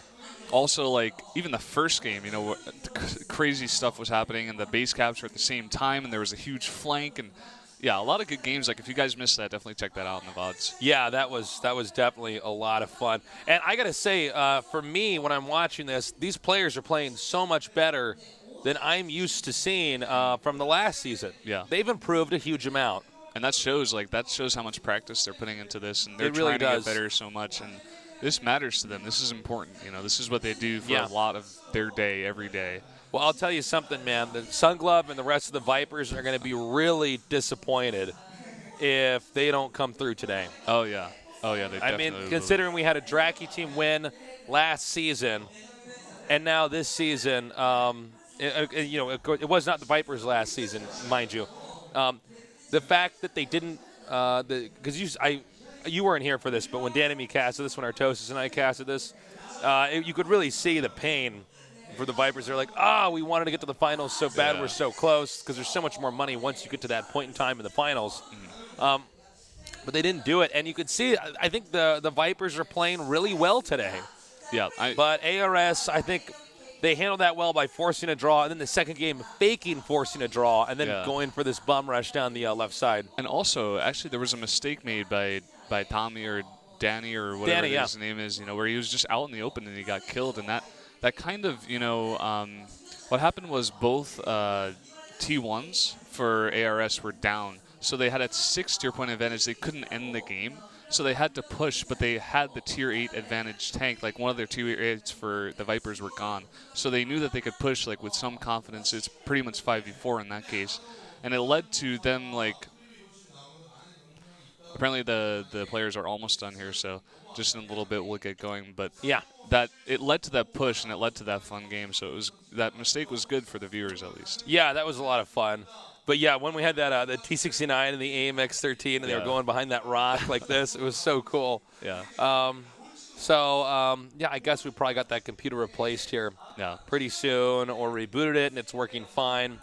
And then what we'll do is we'll just go ahead and go into the game and get this started. Again, if you're just now joining us, it's a best of one. Very unforgiving circumstances here. Yep. So Up until now, round of 16, you got this first 2 best of 3s, and then you only have best of 1s. So yeah, it's rough. yeah, it's pretty brutal. So we'll see. I do still think Draki should win, but Yeah. it's a best of one. It's a best of 1. That's the thing. Like, even these better teams, like in different games, I know if you feel like you're the better player or the better team, you would usually go for a safer strategy, nothing too crazy. You just want to play safe and standard. And maybe the underdogs are always like, oh well, I'm gonna do something crazy. We're gonna pick some weird tank, like in that last game, IWS kept picking the Cairn, whatever that was. Carnivore or whatever it's called. Carnivore. We'll call it the Carnivore. It And eats. they used the 110 as well. Yeah. We never even got to see what exactly they had planned with that tank either. Yeah. It just got shot and died, and Yeah. we're like, all right, well, I guess that's it. Maybe they're going to pick it this time around. Maybe they will. And that's a maybe they serious just like commitment that. because there's no other team that's using that tank that I've casted. Have you casted I anybody haven't- using that? I I've never haven't seen that tank. before. Today was the first time. Yeah. A lot of firsts for me today. Yeah. Maybe we'll see that used here. I don't know if that's a good tank to use in the map Mines. I don't know much about it because I mainly study the tanks that are used in professional play. And, oh boy, it looks like it's actually time to start picking out the tanks here. As we fix that technical problem, we do apologize about that. And we're going to be ready to see what tanks they're going to be picking. Is it going to be heavies? Is it going to be mediums? Are they going to use some artillery? Going to be a lot of light tanks like AMX 1390s? We're going to be finding out very shortly here. There's a lot of strategies. I mean, it really depends on the team, I think. I think so. All right, it's time. IWK against Freebie Druggy. And we start off with IWK picking a T1 and a T69. Mirror picks here for Freebie Druggy. Freebie Druggy trying to be cool. Trying to copy their older brother. All right, we have an AMX 5100 and another T1. How will Freebie Druggy respond? That AMX 50 pick is telling. I mean, that tank is also really popular on this map because you can put it all the way in the back and you can get really good fires down onto the middle hill area. So Yeah. very often picked. AMX 1390 and another T69. So far, it looks like Druggy trying to go a little wow. lighter. AMX 1390, double trouble here for IWK. Freebie Druggy. Let's see how they handle this from here. Oh, wow. Medium 1. That's so funny for a tier 1. Yeah, We never ever I've see never that. seen that before either. I wonder if that's because that can probably beat a T1, you know? Yeah, maybe. But then why don't they always pick medium ones? I don't know. Well, I think generally because the T1 is just faster. A T69. Any more surprises here from Freebie Druggy? Let's see in a second. We're waiting patiently for this tank to be Yes. selected. And a What? A T-34? What is it, just All right. weird tank pick day? And the funny thing, it Today's wasn't weird tank day, It wasn't IWK that picked that Yeah, it was either. the It other was team. Freebie Druggy. It's like they're taunting IWK. It's like, we can pick weird tanks too. All right, well, let's see what they do now. Our map, again, is going to be Mines. And the loser is out of this season here of the Korean League at GomTV.net.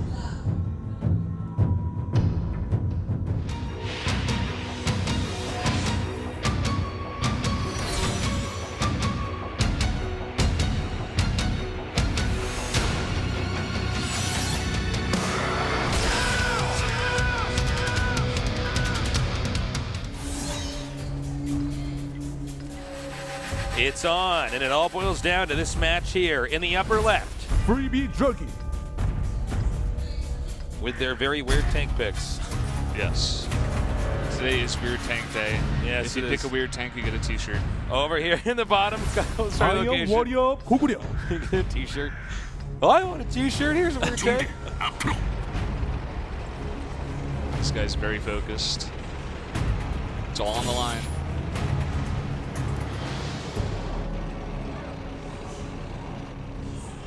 So right away, I already see this heavy tank for, I believe that was IWK, or no, that was for Freebie Druggy. IWK is going straight to the center here. With that Yeah, AMX they're coming in. 1390, like the fastest tank in the world. Look at that thing. That's Speed Racer driving that. Already getting so much position and actually taking a lot of damage. Whoa, This whoa, light whoa, tank. whoa, Where's whoa, he whoa, going? I don't know what he's doing. He's going to have to drive over the edge here. He can't even turn around. Oh my God, he thought he actually chased him off. But he didn't actually go. Is he gonna go? Well, I guess if he takes any more damage, he can slide down the back, but He actually got there, like he got I position. can't believe and he they actually can't got there. take him now because of the heavy tank in the back. I That's so can't cool. believe it. I can't believe that happened. I don't think I've ever seen anyone do that. I've never seen that in my whole life. That was really cool. Continuing to fire shots over here.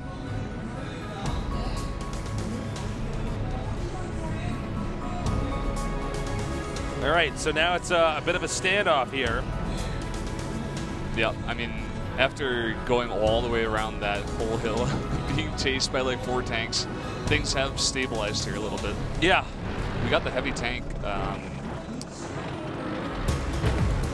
Well, I'm like confused. getting shelled a little bit more here is IWK on that T69.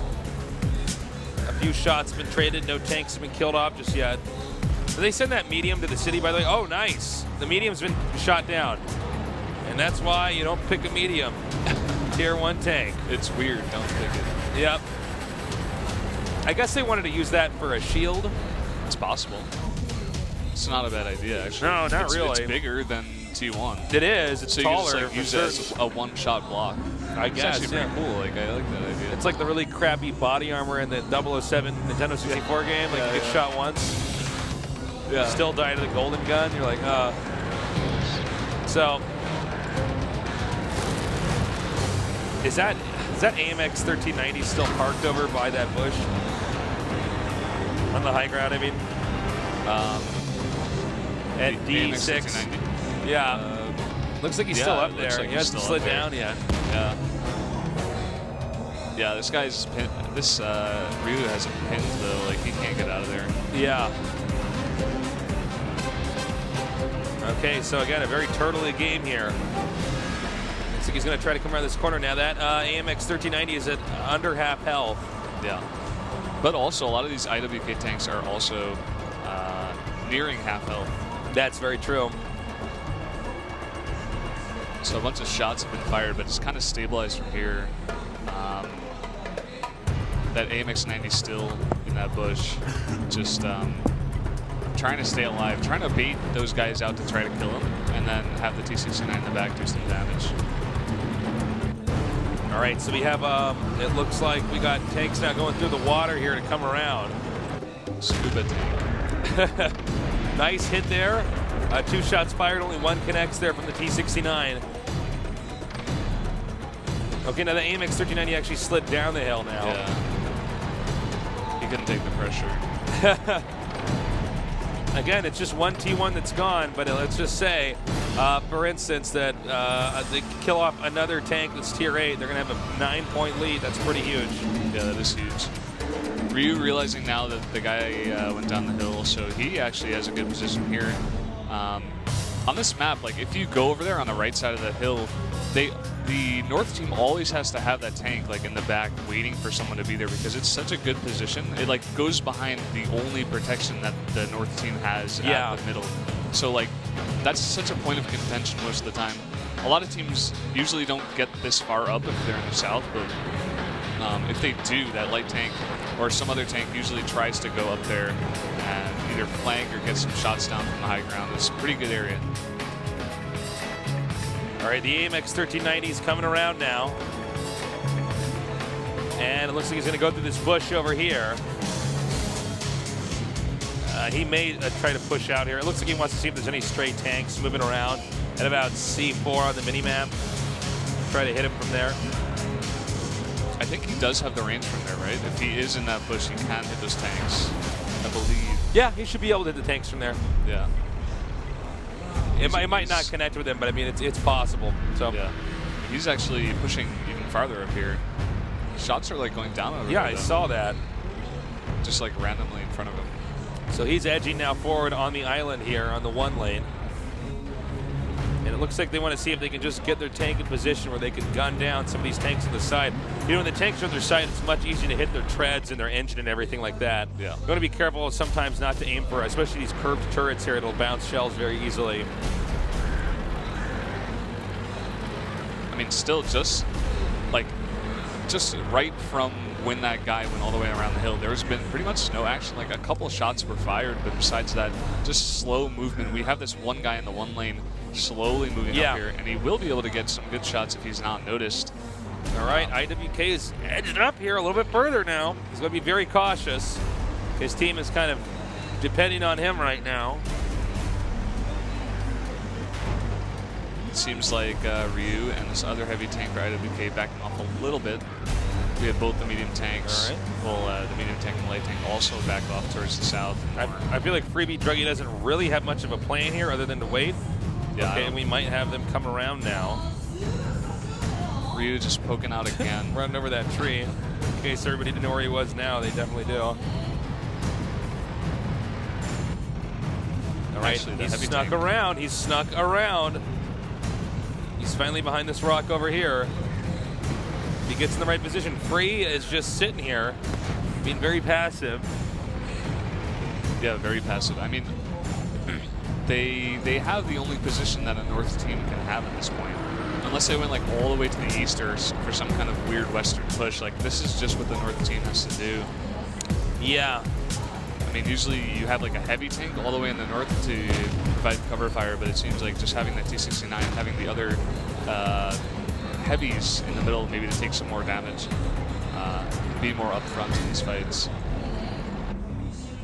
All right, looks like he wants to try to hit him here. Nice shot connecting. 231 damage there. Remember, guys, they just need an 8-tier advantage. That's all they need. They get one more blue tank. IWK does, and they're in great shape. Another shot fired up there, and he takes him out. That was actually all he's going to do is turtle. That was really nice play. Because the light tank on the western side was providing cover fire on the other side, and that guy could not get any cover. Yeah, he's so been hit from two sides all of a sudden, and this means we're going to have to see aggression. All IWK has to do is wait it out. Yeah, Freebie Druggy is going to have to do something here. I'll be interested to see what they do exactly. They're sending this medium pretty far up, or this T-69. Seems like he's alone though. Yeah, he's just like, he's edging forward actually. He's trying to lay some shots down. Maybe starting to get a little desperate, like they're not going to play careful anymore from here on out. They got to kill something. They don't have much time left. It's only a minute 30.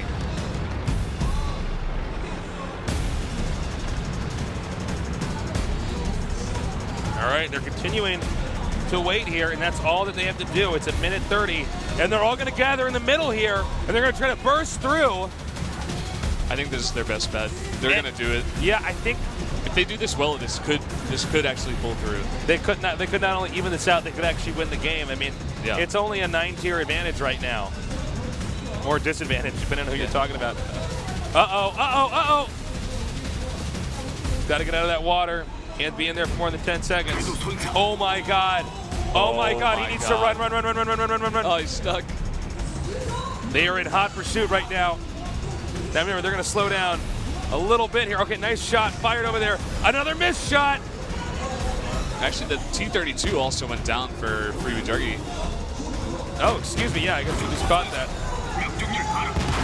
Oh, okay, but he's still got another tank. It's just 2 T-69s and that T-34. He's going to turn around. He's trying to use this other tank for cover, but it looks like there should be no way. Ryu's going to come around here into this bush and should be able to take him out. He's losing health. 20 seconds. And another engagement over here. He's not even going to go for the kill here. 10 seconds. They're just going to continue to back up, see if the other team will feed into him. 5 seconds. IWK should pull out with a win here. GG. Well played by these guys. Hyper focus there. Yeah, man. I mean, you were right. IWK definitely. They looked good. Definitely showing that they're a pretty good team. Well, you know, I got to be critical of Freebie Druggy. I mean, it's like they don't. All their strats are so rudimentary. You know. Yeah. If they're against another team that has thought out any game plan at all, they seem to be in trouble. You know, like that base capture in the very first game we casted. It's like they're like, and we're gonna run in there, we're gonna do all this damage, and then we're gonna take them out. We're gonna win. I feel like somebody didn't stand up and say, what if they try to do a base capture with the T1? They're gonna have at least 2 of those, and they're like, well, I don't.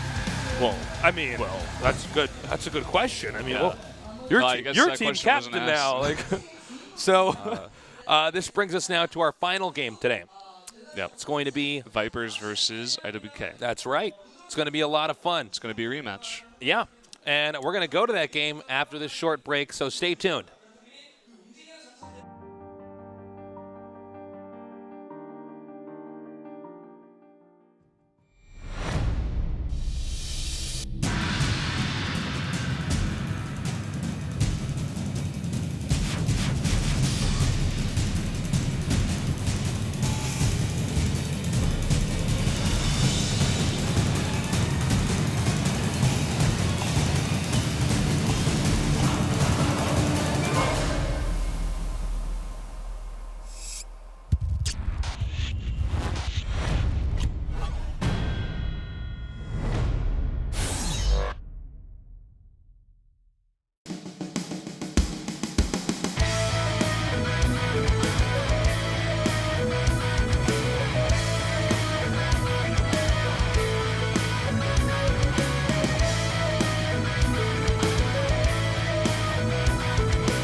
And we're back here at GomTV.net.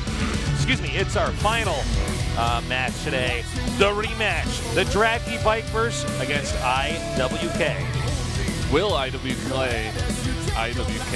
be I able? will play. I will play. Will I will play do any better against the Vipers? When they play the Vipers, Vipers just look so strong, so solid.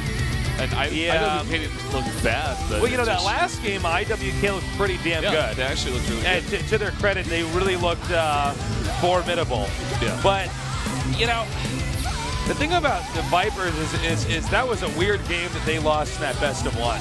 That was a pretty extraordinary game. Yeah, that was very different. You know, so I feel like Draggy should win this, but I'm fine with an upset too. No, I yeah, mean, I'm may good with the an upset. best team win. You know. I say like IWK maybe in that first game against the Vipers they were a bit nervous and some mistakes were made and the Vipers just took it to them. And maybe this time around they're getting used to it. Yeah. Our map's going to be Prokhorovka. This map can be a bloodbath, man. It's a map where artillery can be very strong. You generally want very fast tanks to medium tanks. Yeah. We see oftentimes if you're actually on either side, you'll be hugging the left side, this road, not normally driving on the road, No. but in You fact have to knock hiding down in a bunch bush. of trees Yeah, and stuff. yeah. So the train that's on the track splits the map in half. So we've also had games where almost the entire team's on one side of the tracks, the other team's on the other side of the tracks. But not normally a map that causes for draws, at least in my experience of casting it. Yep. Seems like we only had one draw on this map so far. Yeah. Up until now. But who knows, maybe today we've already had two. Will we get a third draw? Will we get a third draw, Brendan? Will we draw a third draw? We could. Wowzers, I see what you did there. So, you know, everything comes down to this. You want to get to that round of 8. You want to get to the point in time where you're not in such an unforgiving position in the tournament, you know? Yeah. Everybody, these guys, especially the Vipers, after losing that game, they're like, oh, yeah, we have to win this. They are definitely so focused right now. Well, let's think about this. Vipers here at the bottom. We got IWK here at the top. Will we see Vipers go for a bum rush here? Generally speaking, the Vipers are very calculated, very well coordinated. We saw that even in the game that they lost against ARS. I mean, they said, okay, we did some damage in the first game that was a draw. In fact, is what I meant. Excuse me. Yeah. Okay, we did some damage. Turn around, go back, sit tight. ARS is like, no, we're not going to play the game anymore. We're all going to hide behind a rock. Okay. I don't want to play anymore. I don't want to play this game anymore. I'm going to hide somewhere and hope they come out of a corner. Yeah. So. Yeah, they just went for, well, anyways, on to Draggy. They are just super calculated. So we'll see if they do some kind of aggressive rush. This is a map that usually makes for some short games. Yeah, actually, it's true. I've even seen teams. There was one game I casted where both teams went super light, but they just both went down the middle of the map and met each other in the middle of the map and just had a fight. I was like, oh, wow. All right. I was like, all right, guys, well, I guess this is happening. It's starting. And also important to note game. Is the train tracks in the middle. Those tracks are on a hill. There's like a if you have good cover, let's say you capture the flag of your opponent's base and they're trying to get over the train tracks on that side to get you, it's going to be hard because as you go over those tracks, you can hit here underneath the treads and get the engine and do a lot of damage. So something to keep in mind as well. Yeah, even though this map is very open, there's still a lot of little hills, like terrain dips and stuff where you have to be careful and you have to take note of. Right. And even on the right and the left side, there's on the left side, there's that road with all the trees, and you have, of course, the railroad as well. So, even that's why what I was saying before, when the two teams went together in the middle of the map, they still had some cover because of the way the hills and the terrain actually worked. So it was still interesting. Yeah, and it's going to be fun to see when everything comes down to one game. It's like that Eminem song starts playing, like you've got one shot and stuff, like one opportunity. Yeah, right. Mouse unsteady, something, like threw up mom's spaghetti. It's going to be funny to see how do they actually, what strat are they actually going to use here? Because one thing about the Draki teams in general is they had a superior understanding of strategy. Yeah, these guys have been around for so long. Like they've been through the meta. They've been, I'm sure, some of the guys who have changed some of the meta, at least in Korea. You know. Well, it's funny if you play on the Korean server, when you get to the high ranks, there's lots of Draki guys. Yeah. The people with Draki ideas, they just dominate. Yeah. On those servers. So the players are just getting their stuff set up. Once they're ready to go, we're going to go into the tank pick and see what our final game is going to look like today. Yeah, I mean, it should be interesting. This is a very open map. This can lead to a lot of fun games, like you were saying. This will show actually who is the better team. Yeah. And one thing to also note is that this map, in this iteration of it, because in the original iteration there were not as many dips. In this iteration, it was there's a lot more little holes in the ground where you can hide your tank in and take cover and also get stuck in. Now, we are having a short delay here. It probably is the same computer. Yeah, probably. That caused the problem last time. So sit tight. So problematic. Yeah, that guy. sucks. We need to get rid of him. That guy, that computer, man. So we don't really have an ETA on how long that's going to take, but when we do have it ready, we will go right into the game. We do apologize for the delay. And we'll be casting that game. Yeah, we will. Yeah, we will. We'll be here. Oh, we'll be here. Oh, yes. We won't be anywhere else. No, not until this game is finished being casted will we be anywhere else. So even if it happens tomorrow, like, we're not leaving. Not leaving. So we're getting an explanation. It looks like all the PC units are going out, and they're going to have another setup. So this might actually take a while, if I heard that correctly in my headset. So point being, it's going to be a little bit, so just sit tight. Grab a snack. Grab a snack. Get a blanket if you're cold. Some warm milk. Yeah. Cookies. Yeah. Oreos, okay. Exactly. So when you normally cast World of Tanks, you're casting with Andy, okay. You know, I've casted with Andy a bunch before, actually. You guys did League of Legends, right? We did. Yeah, the qualifiers for IPL, I think. That is right. Yep. It was a lot of fun. That was my first experience casting League of Legends. And, oh, my God, it's time for the tank selection. So we can go right into that now. Thank God we don't have to kill any more time. People. Or people, for that matter. Yeah. All right, so the Draki Vipers go with the T1 as well as a T69. Now it's up to IWK. And they do the same thing. Another copycat. Posers. Back over to the Draki Vipers. A T1 and a T69. All I see when I look at the Draki Vipers' names is DV. And all I think of is descriptive verb. Descriptive verb? Yeah. Over here for IWK, we have an AMX 1390 and another T1. Now, you don't normally see heavy tanks in this map. I have seen people pick IS-3s, and I don't know why, because they lose when they pick them. But it's usually a bunch of mobile tanks. T69 picked again here. It just shows like how different these leagues are right now. The Korean teams. Whoa! Okay, that's 4 T69s. These guys. That's cool. That is cool. But it just shows how different these leagues are. Like the Korean meta actually, like they follow what the map suggests. You know, it's you need these mobile tanks. And apparently IWK does not agree. Watching a lot of Tanks Asia. Yeah, they're going with AMX 5100s. Yeah. Those are heavies, guys. Those are. I really want to know if the Vipers are going to pick another T69 or if they're going to go with one heavy. I don't know. I really don't know what to expect. This is so exciting. It looks like it's almost time for the Draki Vipers to pick, and it's going to be another T69. What? What's going on, Brendan? What's happening? Whoa, what? Whoa. Whoa, okay, that was just weird. ISU 152. Okay. ISU. ISU 2. I don't like. I've never seen that before. I've never seen this tank before. I don't know, man. They're joining in. It's World Tank Day and Weird Tank Day. It's Weird Tank Day. It's also World of Tanks Day. World of Weird Tank Day here. Yeah, World of Weird Tanks. All right, well, it looks like it's time, so get ready. Which will happen any moment now, I promise you. I thought we were going to get that started.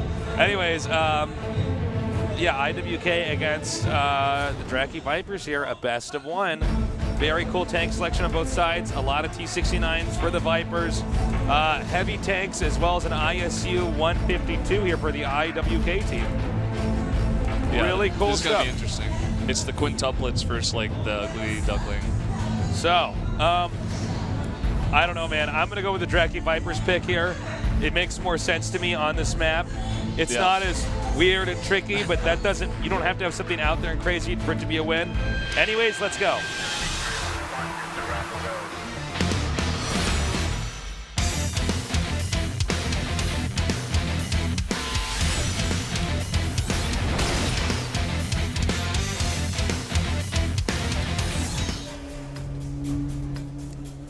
And on to our final game of today. In the bottom, we have Draki Vipers. Vipers. That's my Viper impression, Brendan. Over here in the north, we have Iron Warrior 고구려. I wonder what the meaning behind that name is. I assume that's a Korean word. Kwanguro is an area. Yeah. But like, what A is province. the Iron Warrior? Well, it's better to be an Iron Warrior than, like an Aluminum Warrior or something I like guess that. that's I'm true, yeah. guessing. So They should have picked like iron Diamond is one of the Warriors. stronger substances that we have out there, Brendan. I don't know. It was strong like back in, I don't know, caveman days. Oh, we now have, you're like, all about steel. like adamantium, like Yeah. stuff that was they made a Wolverine out of and everything like that. Yeah. And Draki Vipers are actually just doing that strategy that I said. All right. They're just going down the middle of the map. All right. Well, it might be hard for them to get into position here. And in the middle, there's like a bunch of these little rocks and stuff and big dips in the terrain. So even though they are technically like right in the middle of this open map, they still have a bunch of cover. They're Man, just look using at that the build. look at the IWK guys turtling like crazy. Yeah. I don't blame them at all. Like, you're playing the Vipers, they're very mobile. You want to force a fight on your terms with all these heavy tanks. You don't want to have these other enemy tanks just like running around you and outmaneuvering you and stuff. You just want to be ready for them when they actually want to engage. Right. And, Uh-oh. Don't do it, Danny. Careful, Sun Glove.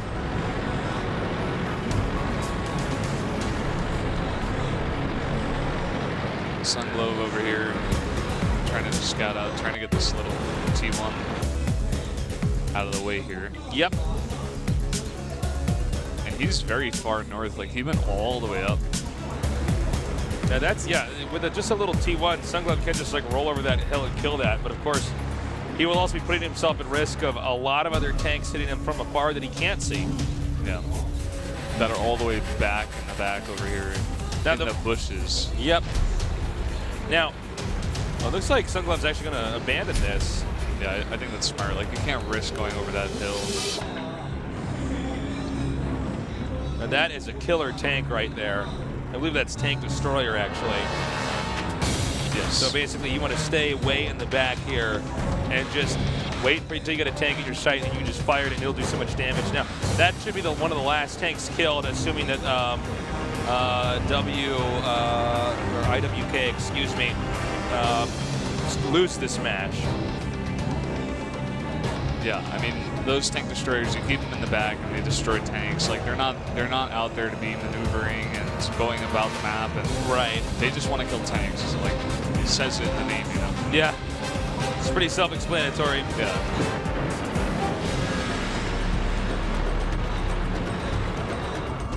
And just a very, very, like a huge fan here for the Dragon Vipers. Just totally spread out on the map. Oh my God. All right, he actually slipped through there. Did he actually get through there unspotted? Yeah. Wow, nice. How cool is that? The Vipers are good. All right, so he actually is he's in enemy territory. He's nearby the flag. And it looks like the Vipers are slowly going to attempt to close in here. Sun Glove now going over the edge right now. Will it be spotted though? They have all their guns over there. I mean, they should be able to spot them. It's very open. They're not pointed in that direction, though. They're actually... Yes, he is unseen. Just don't knock that tree over and blow your position. Oop. He just got a nice shot off there. Oh, a couple of shots going down. Now with Sunglove here to spot. Oh, Ryu's already at 389 health. All right, Ryu needs to back up. The Vipers are, again, slowly edging in here. We have the entire team cornered from A to D and 1 to 4 here. 1 to 3, actually. Make that 1 to 2 now. They've actually gotten pushed back this far, which gives a really big arc for these tanks of the Vipers to actually close in on. Remember, the tank turrets don't turn very quickly here. Oh my God, just got shredded there.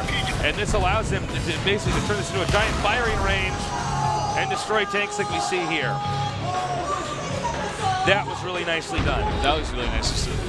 Really nicely done. Their setup here is just so awesome. It's beautiful. Like they're just in this big fan, slowly closing in. The teeth of the Viper, they grabbed on. And there's a T1 here. The T1s are just out hiding in bushes, hoping to spot one of these tanks. Looks like they spot Sunglove now. Sunglove, man. And he's going for this. Like that light tank, he wants blood. Not today, Sunglove. Oh, missed shot. Sunglove in trouble. That AMX 1390 is fast. Just one more shot. Dan's going to move down, and he does go down. But he's got to get out of there now. And he managed to get away. That was really nicely done. That was an incredible play by AIM. Like that puts him right back in. Oh. That was a really nice job. They actually sent out that AMX 1390, rushed forward, killed that tank, and turned it right around. I love that. Yeah. That's what those light tanks are good at. Like, they just go on assassination missions.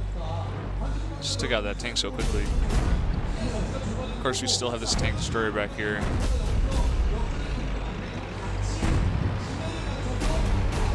AIM reveling in his victory by playing in the bushes. All right. Again, a lot of shots being fired. They could actually fire in the dark without seeing anything, too, if they want. Because there's only so many bushes you can hide in, you know. Now, we're at 3 minutes and 55 seconds right now. One Tier 8 tank has been killed on both sides. The T1 has been killed here for IWK, which gives them a spotting disadvantage.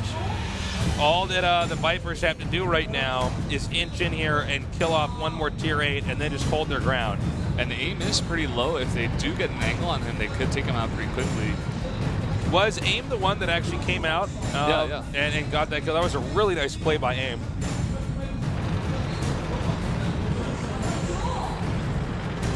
We have this Viper player. He's inching forward. They want this kill.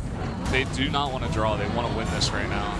No, they want to close this out. They already know what's happened before when they allow a draw to occur.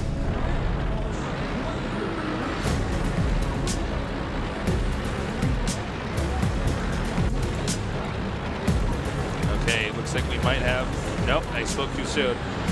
Very passive play so far here. RQ1 also inching forward. He's been back and forth over there on the left side. He did a bunch of damage, I think, to a couple of the tanks over there. Oh, we got one of the Vipers taking some damage right now. Remember this tank destroyer, very, very dangerous. I mean, if that hits you, you can be just annihilated here. Looks like they spotted one of these tanks over here in the blue. Up at A6 at the very, very top right now.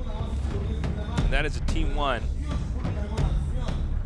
Has not caught their interest that much, though. I mean, this is coming down to the wire. There's only 2 minutes left. Yeah, right? Vipers, I think, they're going to close in. I mean, it's hard, though, because there's the tank destroyer in the back. They still have that heavy tank, the AMX 50-100. They'd probably have to approach from 2 different sides here because the tank destroyer, it doesn't have a turret that rotates on top of it. Yeah. So that's just actually rotate the entire tank.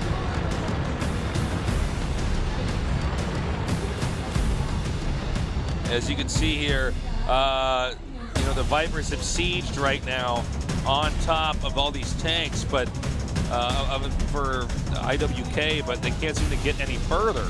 Yeah. Oh! Got the tail end of that. Now it's dead even right now. Nice shot there from the tank destroyer.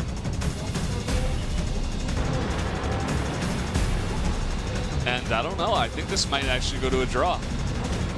I think the Vipers are like, well, I don't know. But if Aim can come out here and maybe do some damage. If he gets spotted, he is in a dangerous position. Yeah. If anybody dies here at all and they lose this for their team, it's going to be an awkward ride home tonight on the train, you know?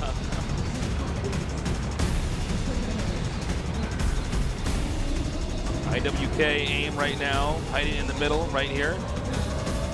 Tank Destroyer still in position. And I think we are probably going to go to a draw here, Brendan. I can't see the Vipers see it coming going in. any other way right now. Yeah, the Vipers, they're not going to risk it now. It matters too much. Like, whoop, but some shots fired. That's something. 19 seconds.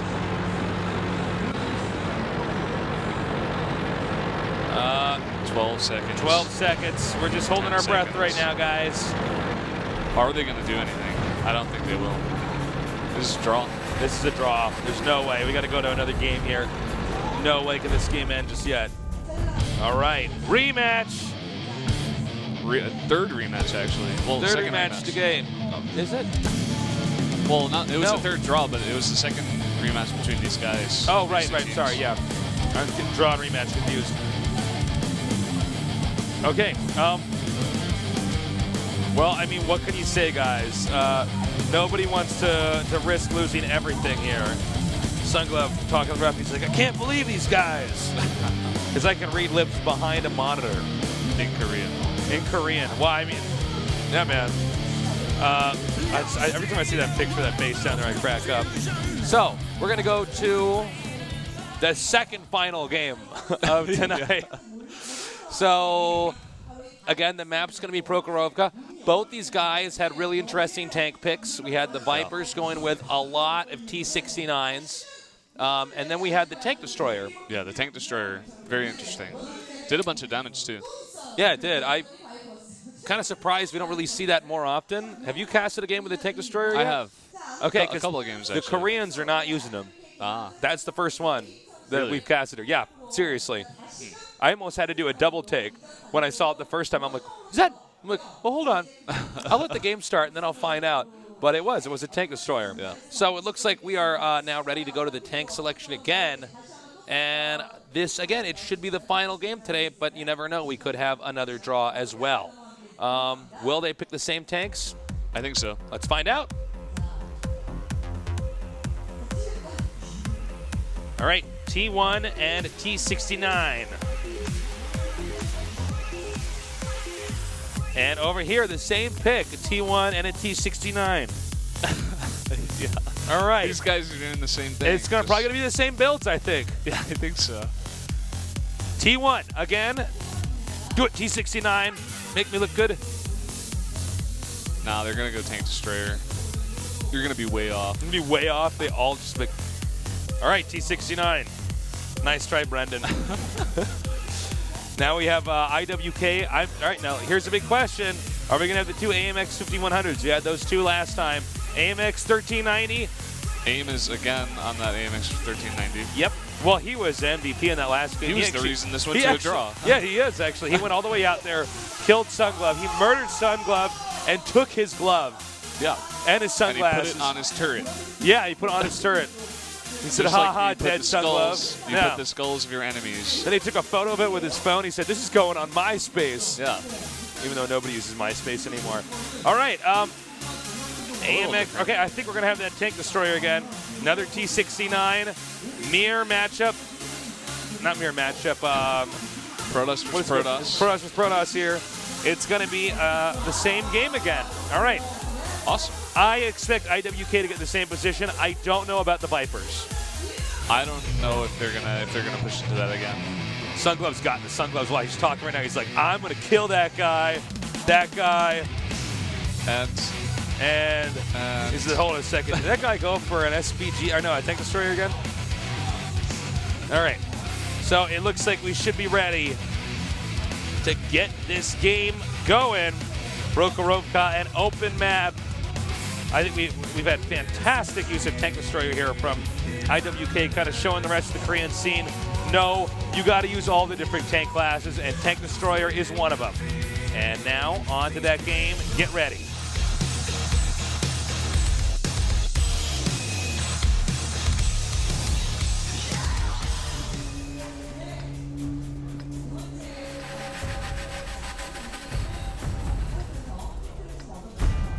And it looks like we are on to this game now. Again, we're going to have down here in the south the Vipers, and in the north we will have IWK. The Vipers will be the aggressor here. Yeah, again, I think, like you said before, just same strategies. Just going for that western area. Gonna probably turtle up. Doesn't make for very entertaining games, honestly, but if that's how they're going to win against the Vipers, then that's how they're going to play. Well, you know, I mean, really, at the end of the day, it's about, can you win? Okay, we actually are about to have a T1 get owned here at E4. Oh, peekaboo, nerd. Is he going to get him? Oh, it's actually... Oh, that's not a T1, I'm sorry. Yeah, it's a AMX 1390. Okay, he's close. Oh. You know, one thing about these when you get to this level of World of Tanks, people are not missing. Yeah. When you see a missed shot, it's like it's a shocker. It's you know? a thing. You're like, oh wow, you missed a shot.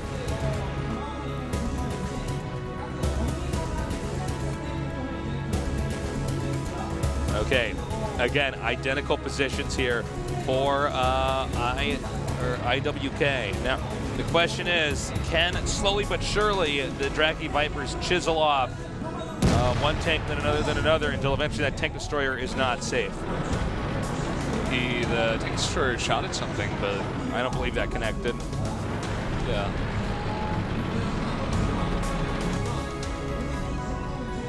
If they could do the same thing and pick off another one of these tanks like last time, but not die, you know, maybe if Sunglove backs off after he gets a kill and like just stays with his teammates more, could work out better for them. Maybe if Sunglove takes his sunglasses off while he's playing a game on his computer, that might help too, man. It's hard to see. I think that would help. All right, AIM is already taking some damage here. Oh my God, this is the movie Groundhog's Day right now. We got that T1 over here.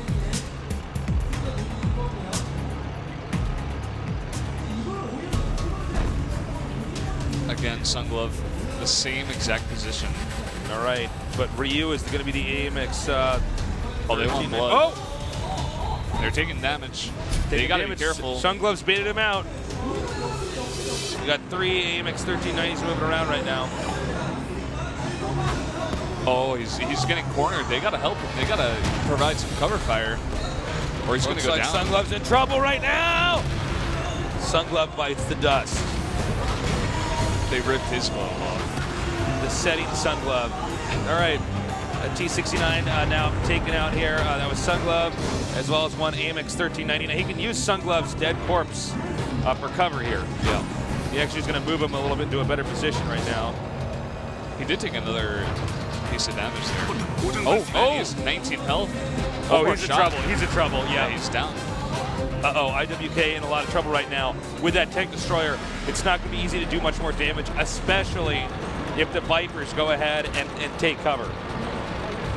Yeah, the Vipers now in this position, they could just back off, or they could go for a strong push altogether. They could. I mean, if they're not too immobile. Like in those C69s, it's okay. They can go for a push. And there's a lot of cover, especially on the western side. I mean, what no one wants to see is have them to sit back for 6.5 minutes and not kill anyone. But that could happen because, I mean, to be completely frank here, they don't, I mean, the burden right now is on IWK. Yeah, it really is. Like, and they want this win. I feel like they tasted it last time. They're like, we made it to a draw with these guys. Like, we can do it. You know? Right, we can overcome these guys. But I mean, the problem is that why would you advance forward with a Tank Destroyer there? With that sick gun just waiting to blow up one of your tanks. You can shoot all the way across the map. It's so risky. Like, a shot was fired there. It's possible they might be trying to predict where the Tank Destroyer actually is. You know? Yeah. It's pretty clear it's going to be at A1, you know? But actually, excuse me, the Tank Destroyer is at in between C1 and 2.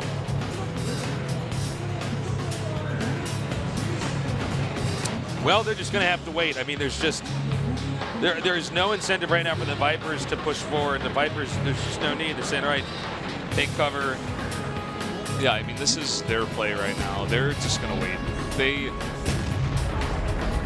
There really is, like we said before, there's no reason for them to push into a tank destroyer. I think slowly IWK is going to push forward here, like move this tank destroyer a little bit up at a time, and maybe try to get some shots. I mean, it does so much damage. If they could pick off someone who's like out of cover for some reason, they could even it up again. But there's really no need here for, again, as I said, for the Vipers to attack. I mean, they're just going to have to wait. I would be hiding behind rocks, turtling it out. They got 2 T1s, the opposing team does, and a tank destroyer. That cannot push. Yeah. The T1s can spot for the tank destroyer, but if the Vipers are in cover, they're fine. Now, there are, at the same time, though, there is a T69 and an AMX 1390. Now, that could do some damage, but then again, against 4 T69s, I don't think so. I don't think so. So, they're going to try to push out here. We're at 4 minutes and about, 12 seconds remaining. Yeah, there's still plenty of time, actually, for IWK to try to make something happen. 4 minutes, like, they're getting this tank destroyer there. They're moving out now. Looks like we have a spotting here. And he's just going to go ahead and dip down behind that hill. Smart move. Tank destroyer aiming. Did he get a shot off? No, he didn't. No, he didn't. But this is like decent spotting by aim there. Well, he's zoomed in on that rock. So right now he's got to be very careful and just not move out. I mean, even if like any of his turret is exposed, or his let's say his treads, yeah, you can hit that hard. So they're going to try to move this tank destroyer around the rock. It looks like. I think this is the game for them. Like, this is their strategy. They're going to try to move this tank destroyer into position and just spot. Let me tell you something. This is one of the hardest things to do as a team in World of Tanks when you're down like this. Is basically shimmy this tank destroyer down the road. This could actually work if he gets a good angle here. It could force him to come out of cover, but actually it's just taking a lot of damage. And oh my God! It goes down! Sickness! It goes down! That was so wicked. I'm so impressed. Now, all he has to do is get aim out of here. Aim has to run. Aim on the run. I don't now, think he remember, can, the tank destroyer is still out here. It's still going to have its turret pointed out. But right now, the Vipers are still in fantastic shape. It's trying to find that one T69.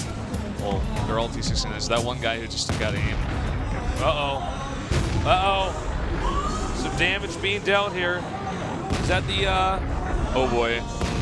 One more shot, he's going to go down. And that's the SVG, or the tank destroyer, right? Am I wrong? That's the tank destroyer. And it goes down. Boom.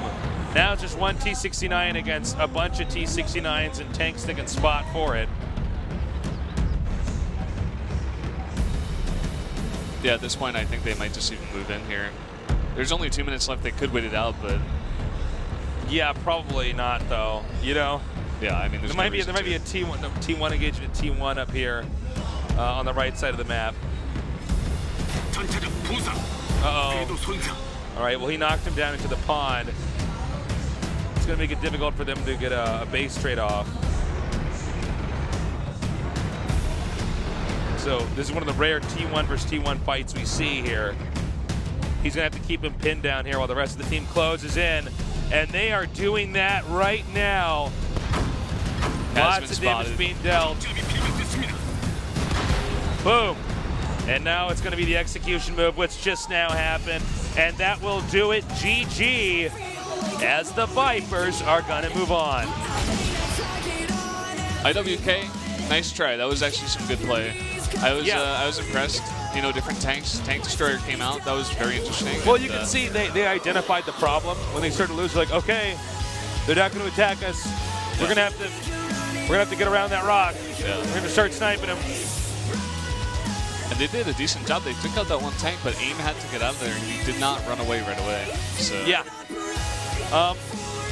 Well, you know, I enjoyed today's games. We had some upsets, we had some draws, and some cool rematches. But I do think that the best teams did move on. Yeah, I agree with you. I think here with the Vipers, I want to know how long are they going to, or how far can they go in this tournament? You know, ARS and the Vipers, you know, that could have gone either way. Yeah, really. It was a best of one. Yeah. You know, in the winners match. So, I mean, had it been a best of three, maybe the Vipers would have gone, and we would have had ARS against IWK. Yeah.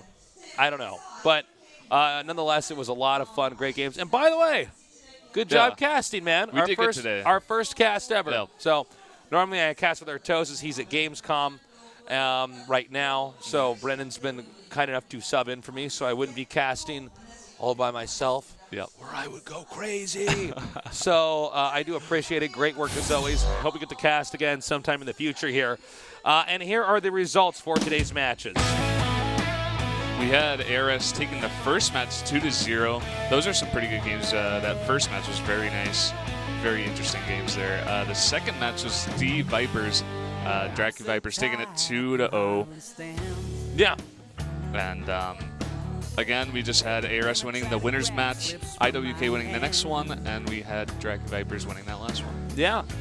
Well, guys, thank you so much for joining us here today at Golem TV. We're going to have a lot of great StarCraft matches coming up this week as well. And join Artosis and me, same time, same place, Saturday, 7 p.m. Korean Standard Time. We're going to have another Dracu team against 2 Sky, and then in Sky up against the players. Let's see if in Sky are the player haters. We're going to find out. But that does it. So, again, join us for more StarCraft 2 and World of Tanks action here. And for Brennan and I, we love you. Good night. Thank you, guys. Wash away my tears, drowning all my fears. Every day's a losing game. Days are passing by. I'm just getting high. Even simple things seem tough. No matter what I do, it just ain't enough.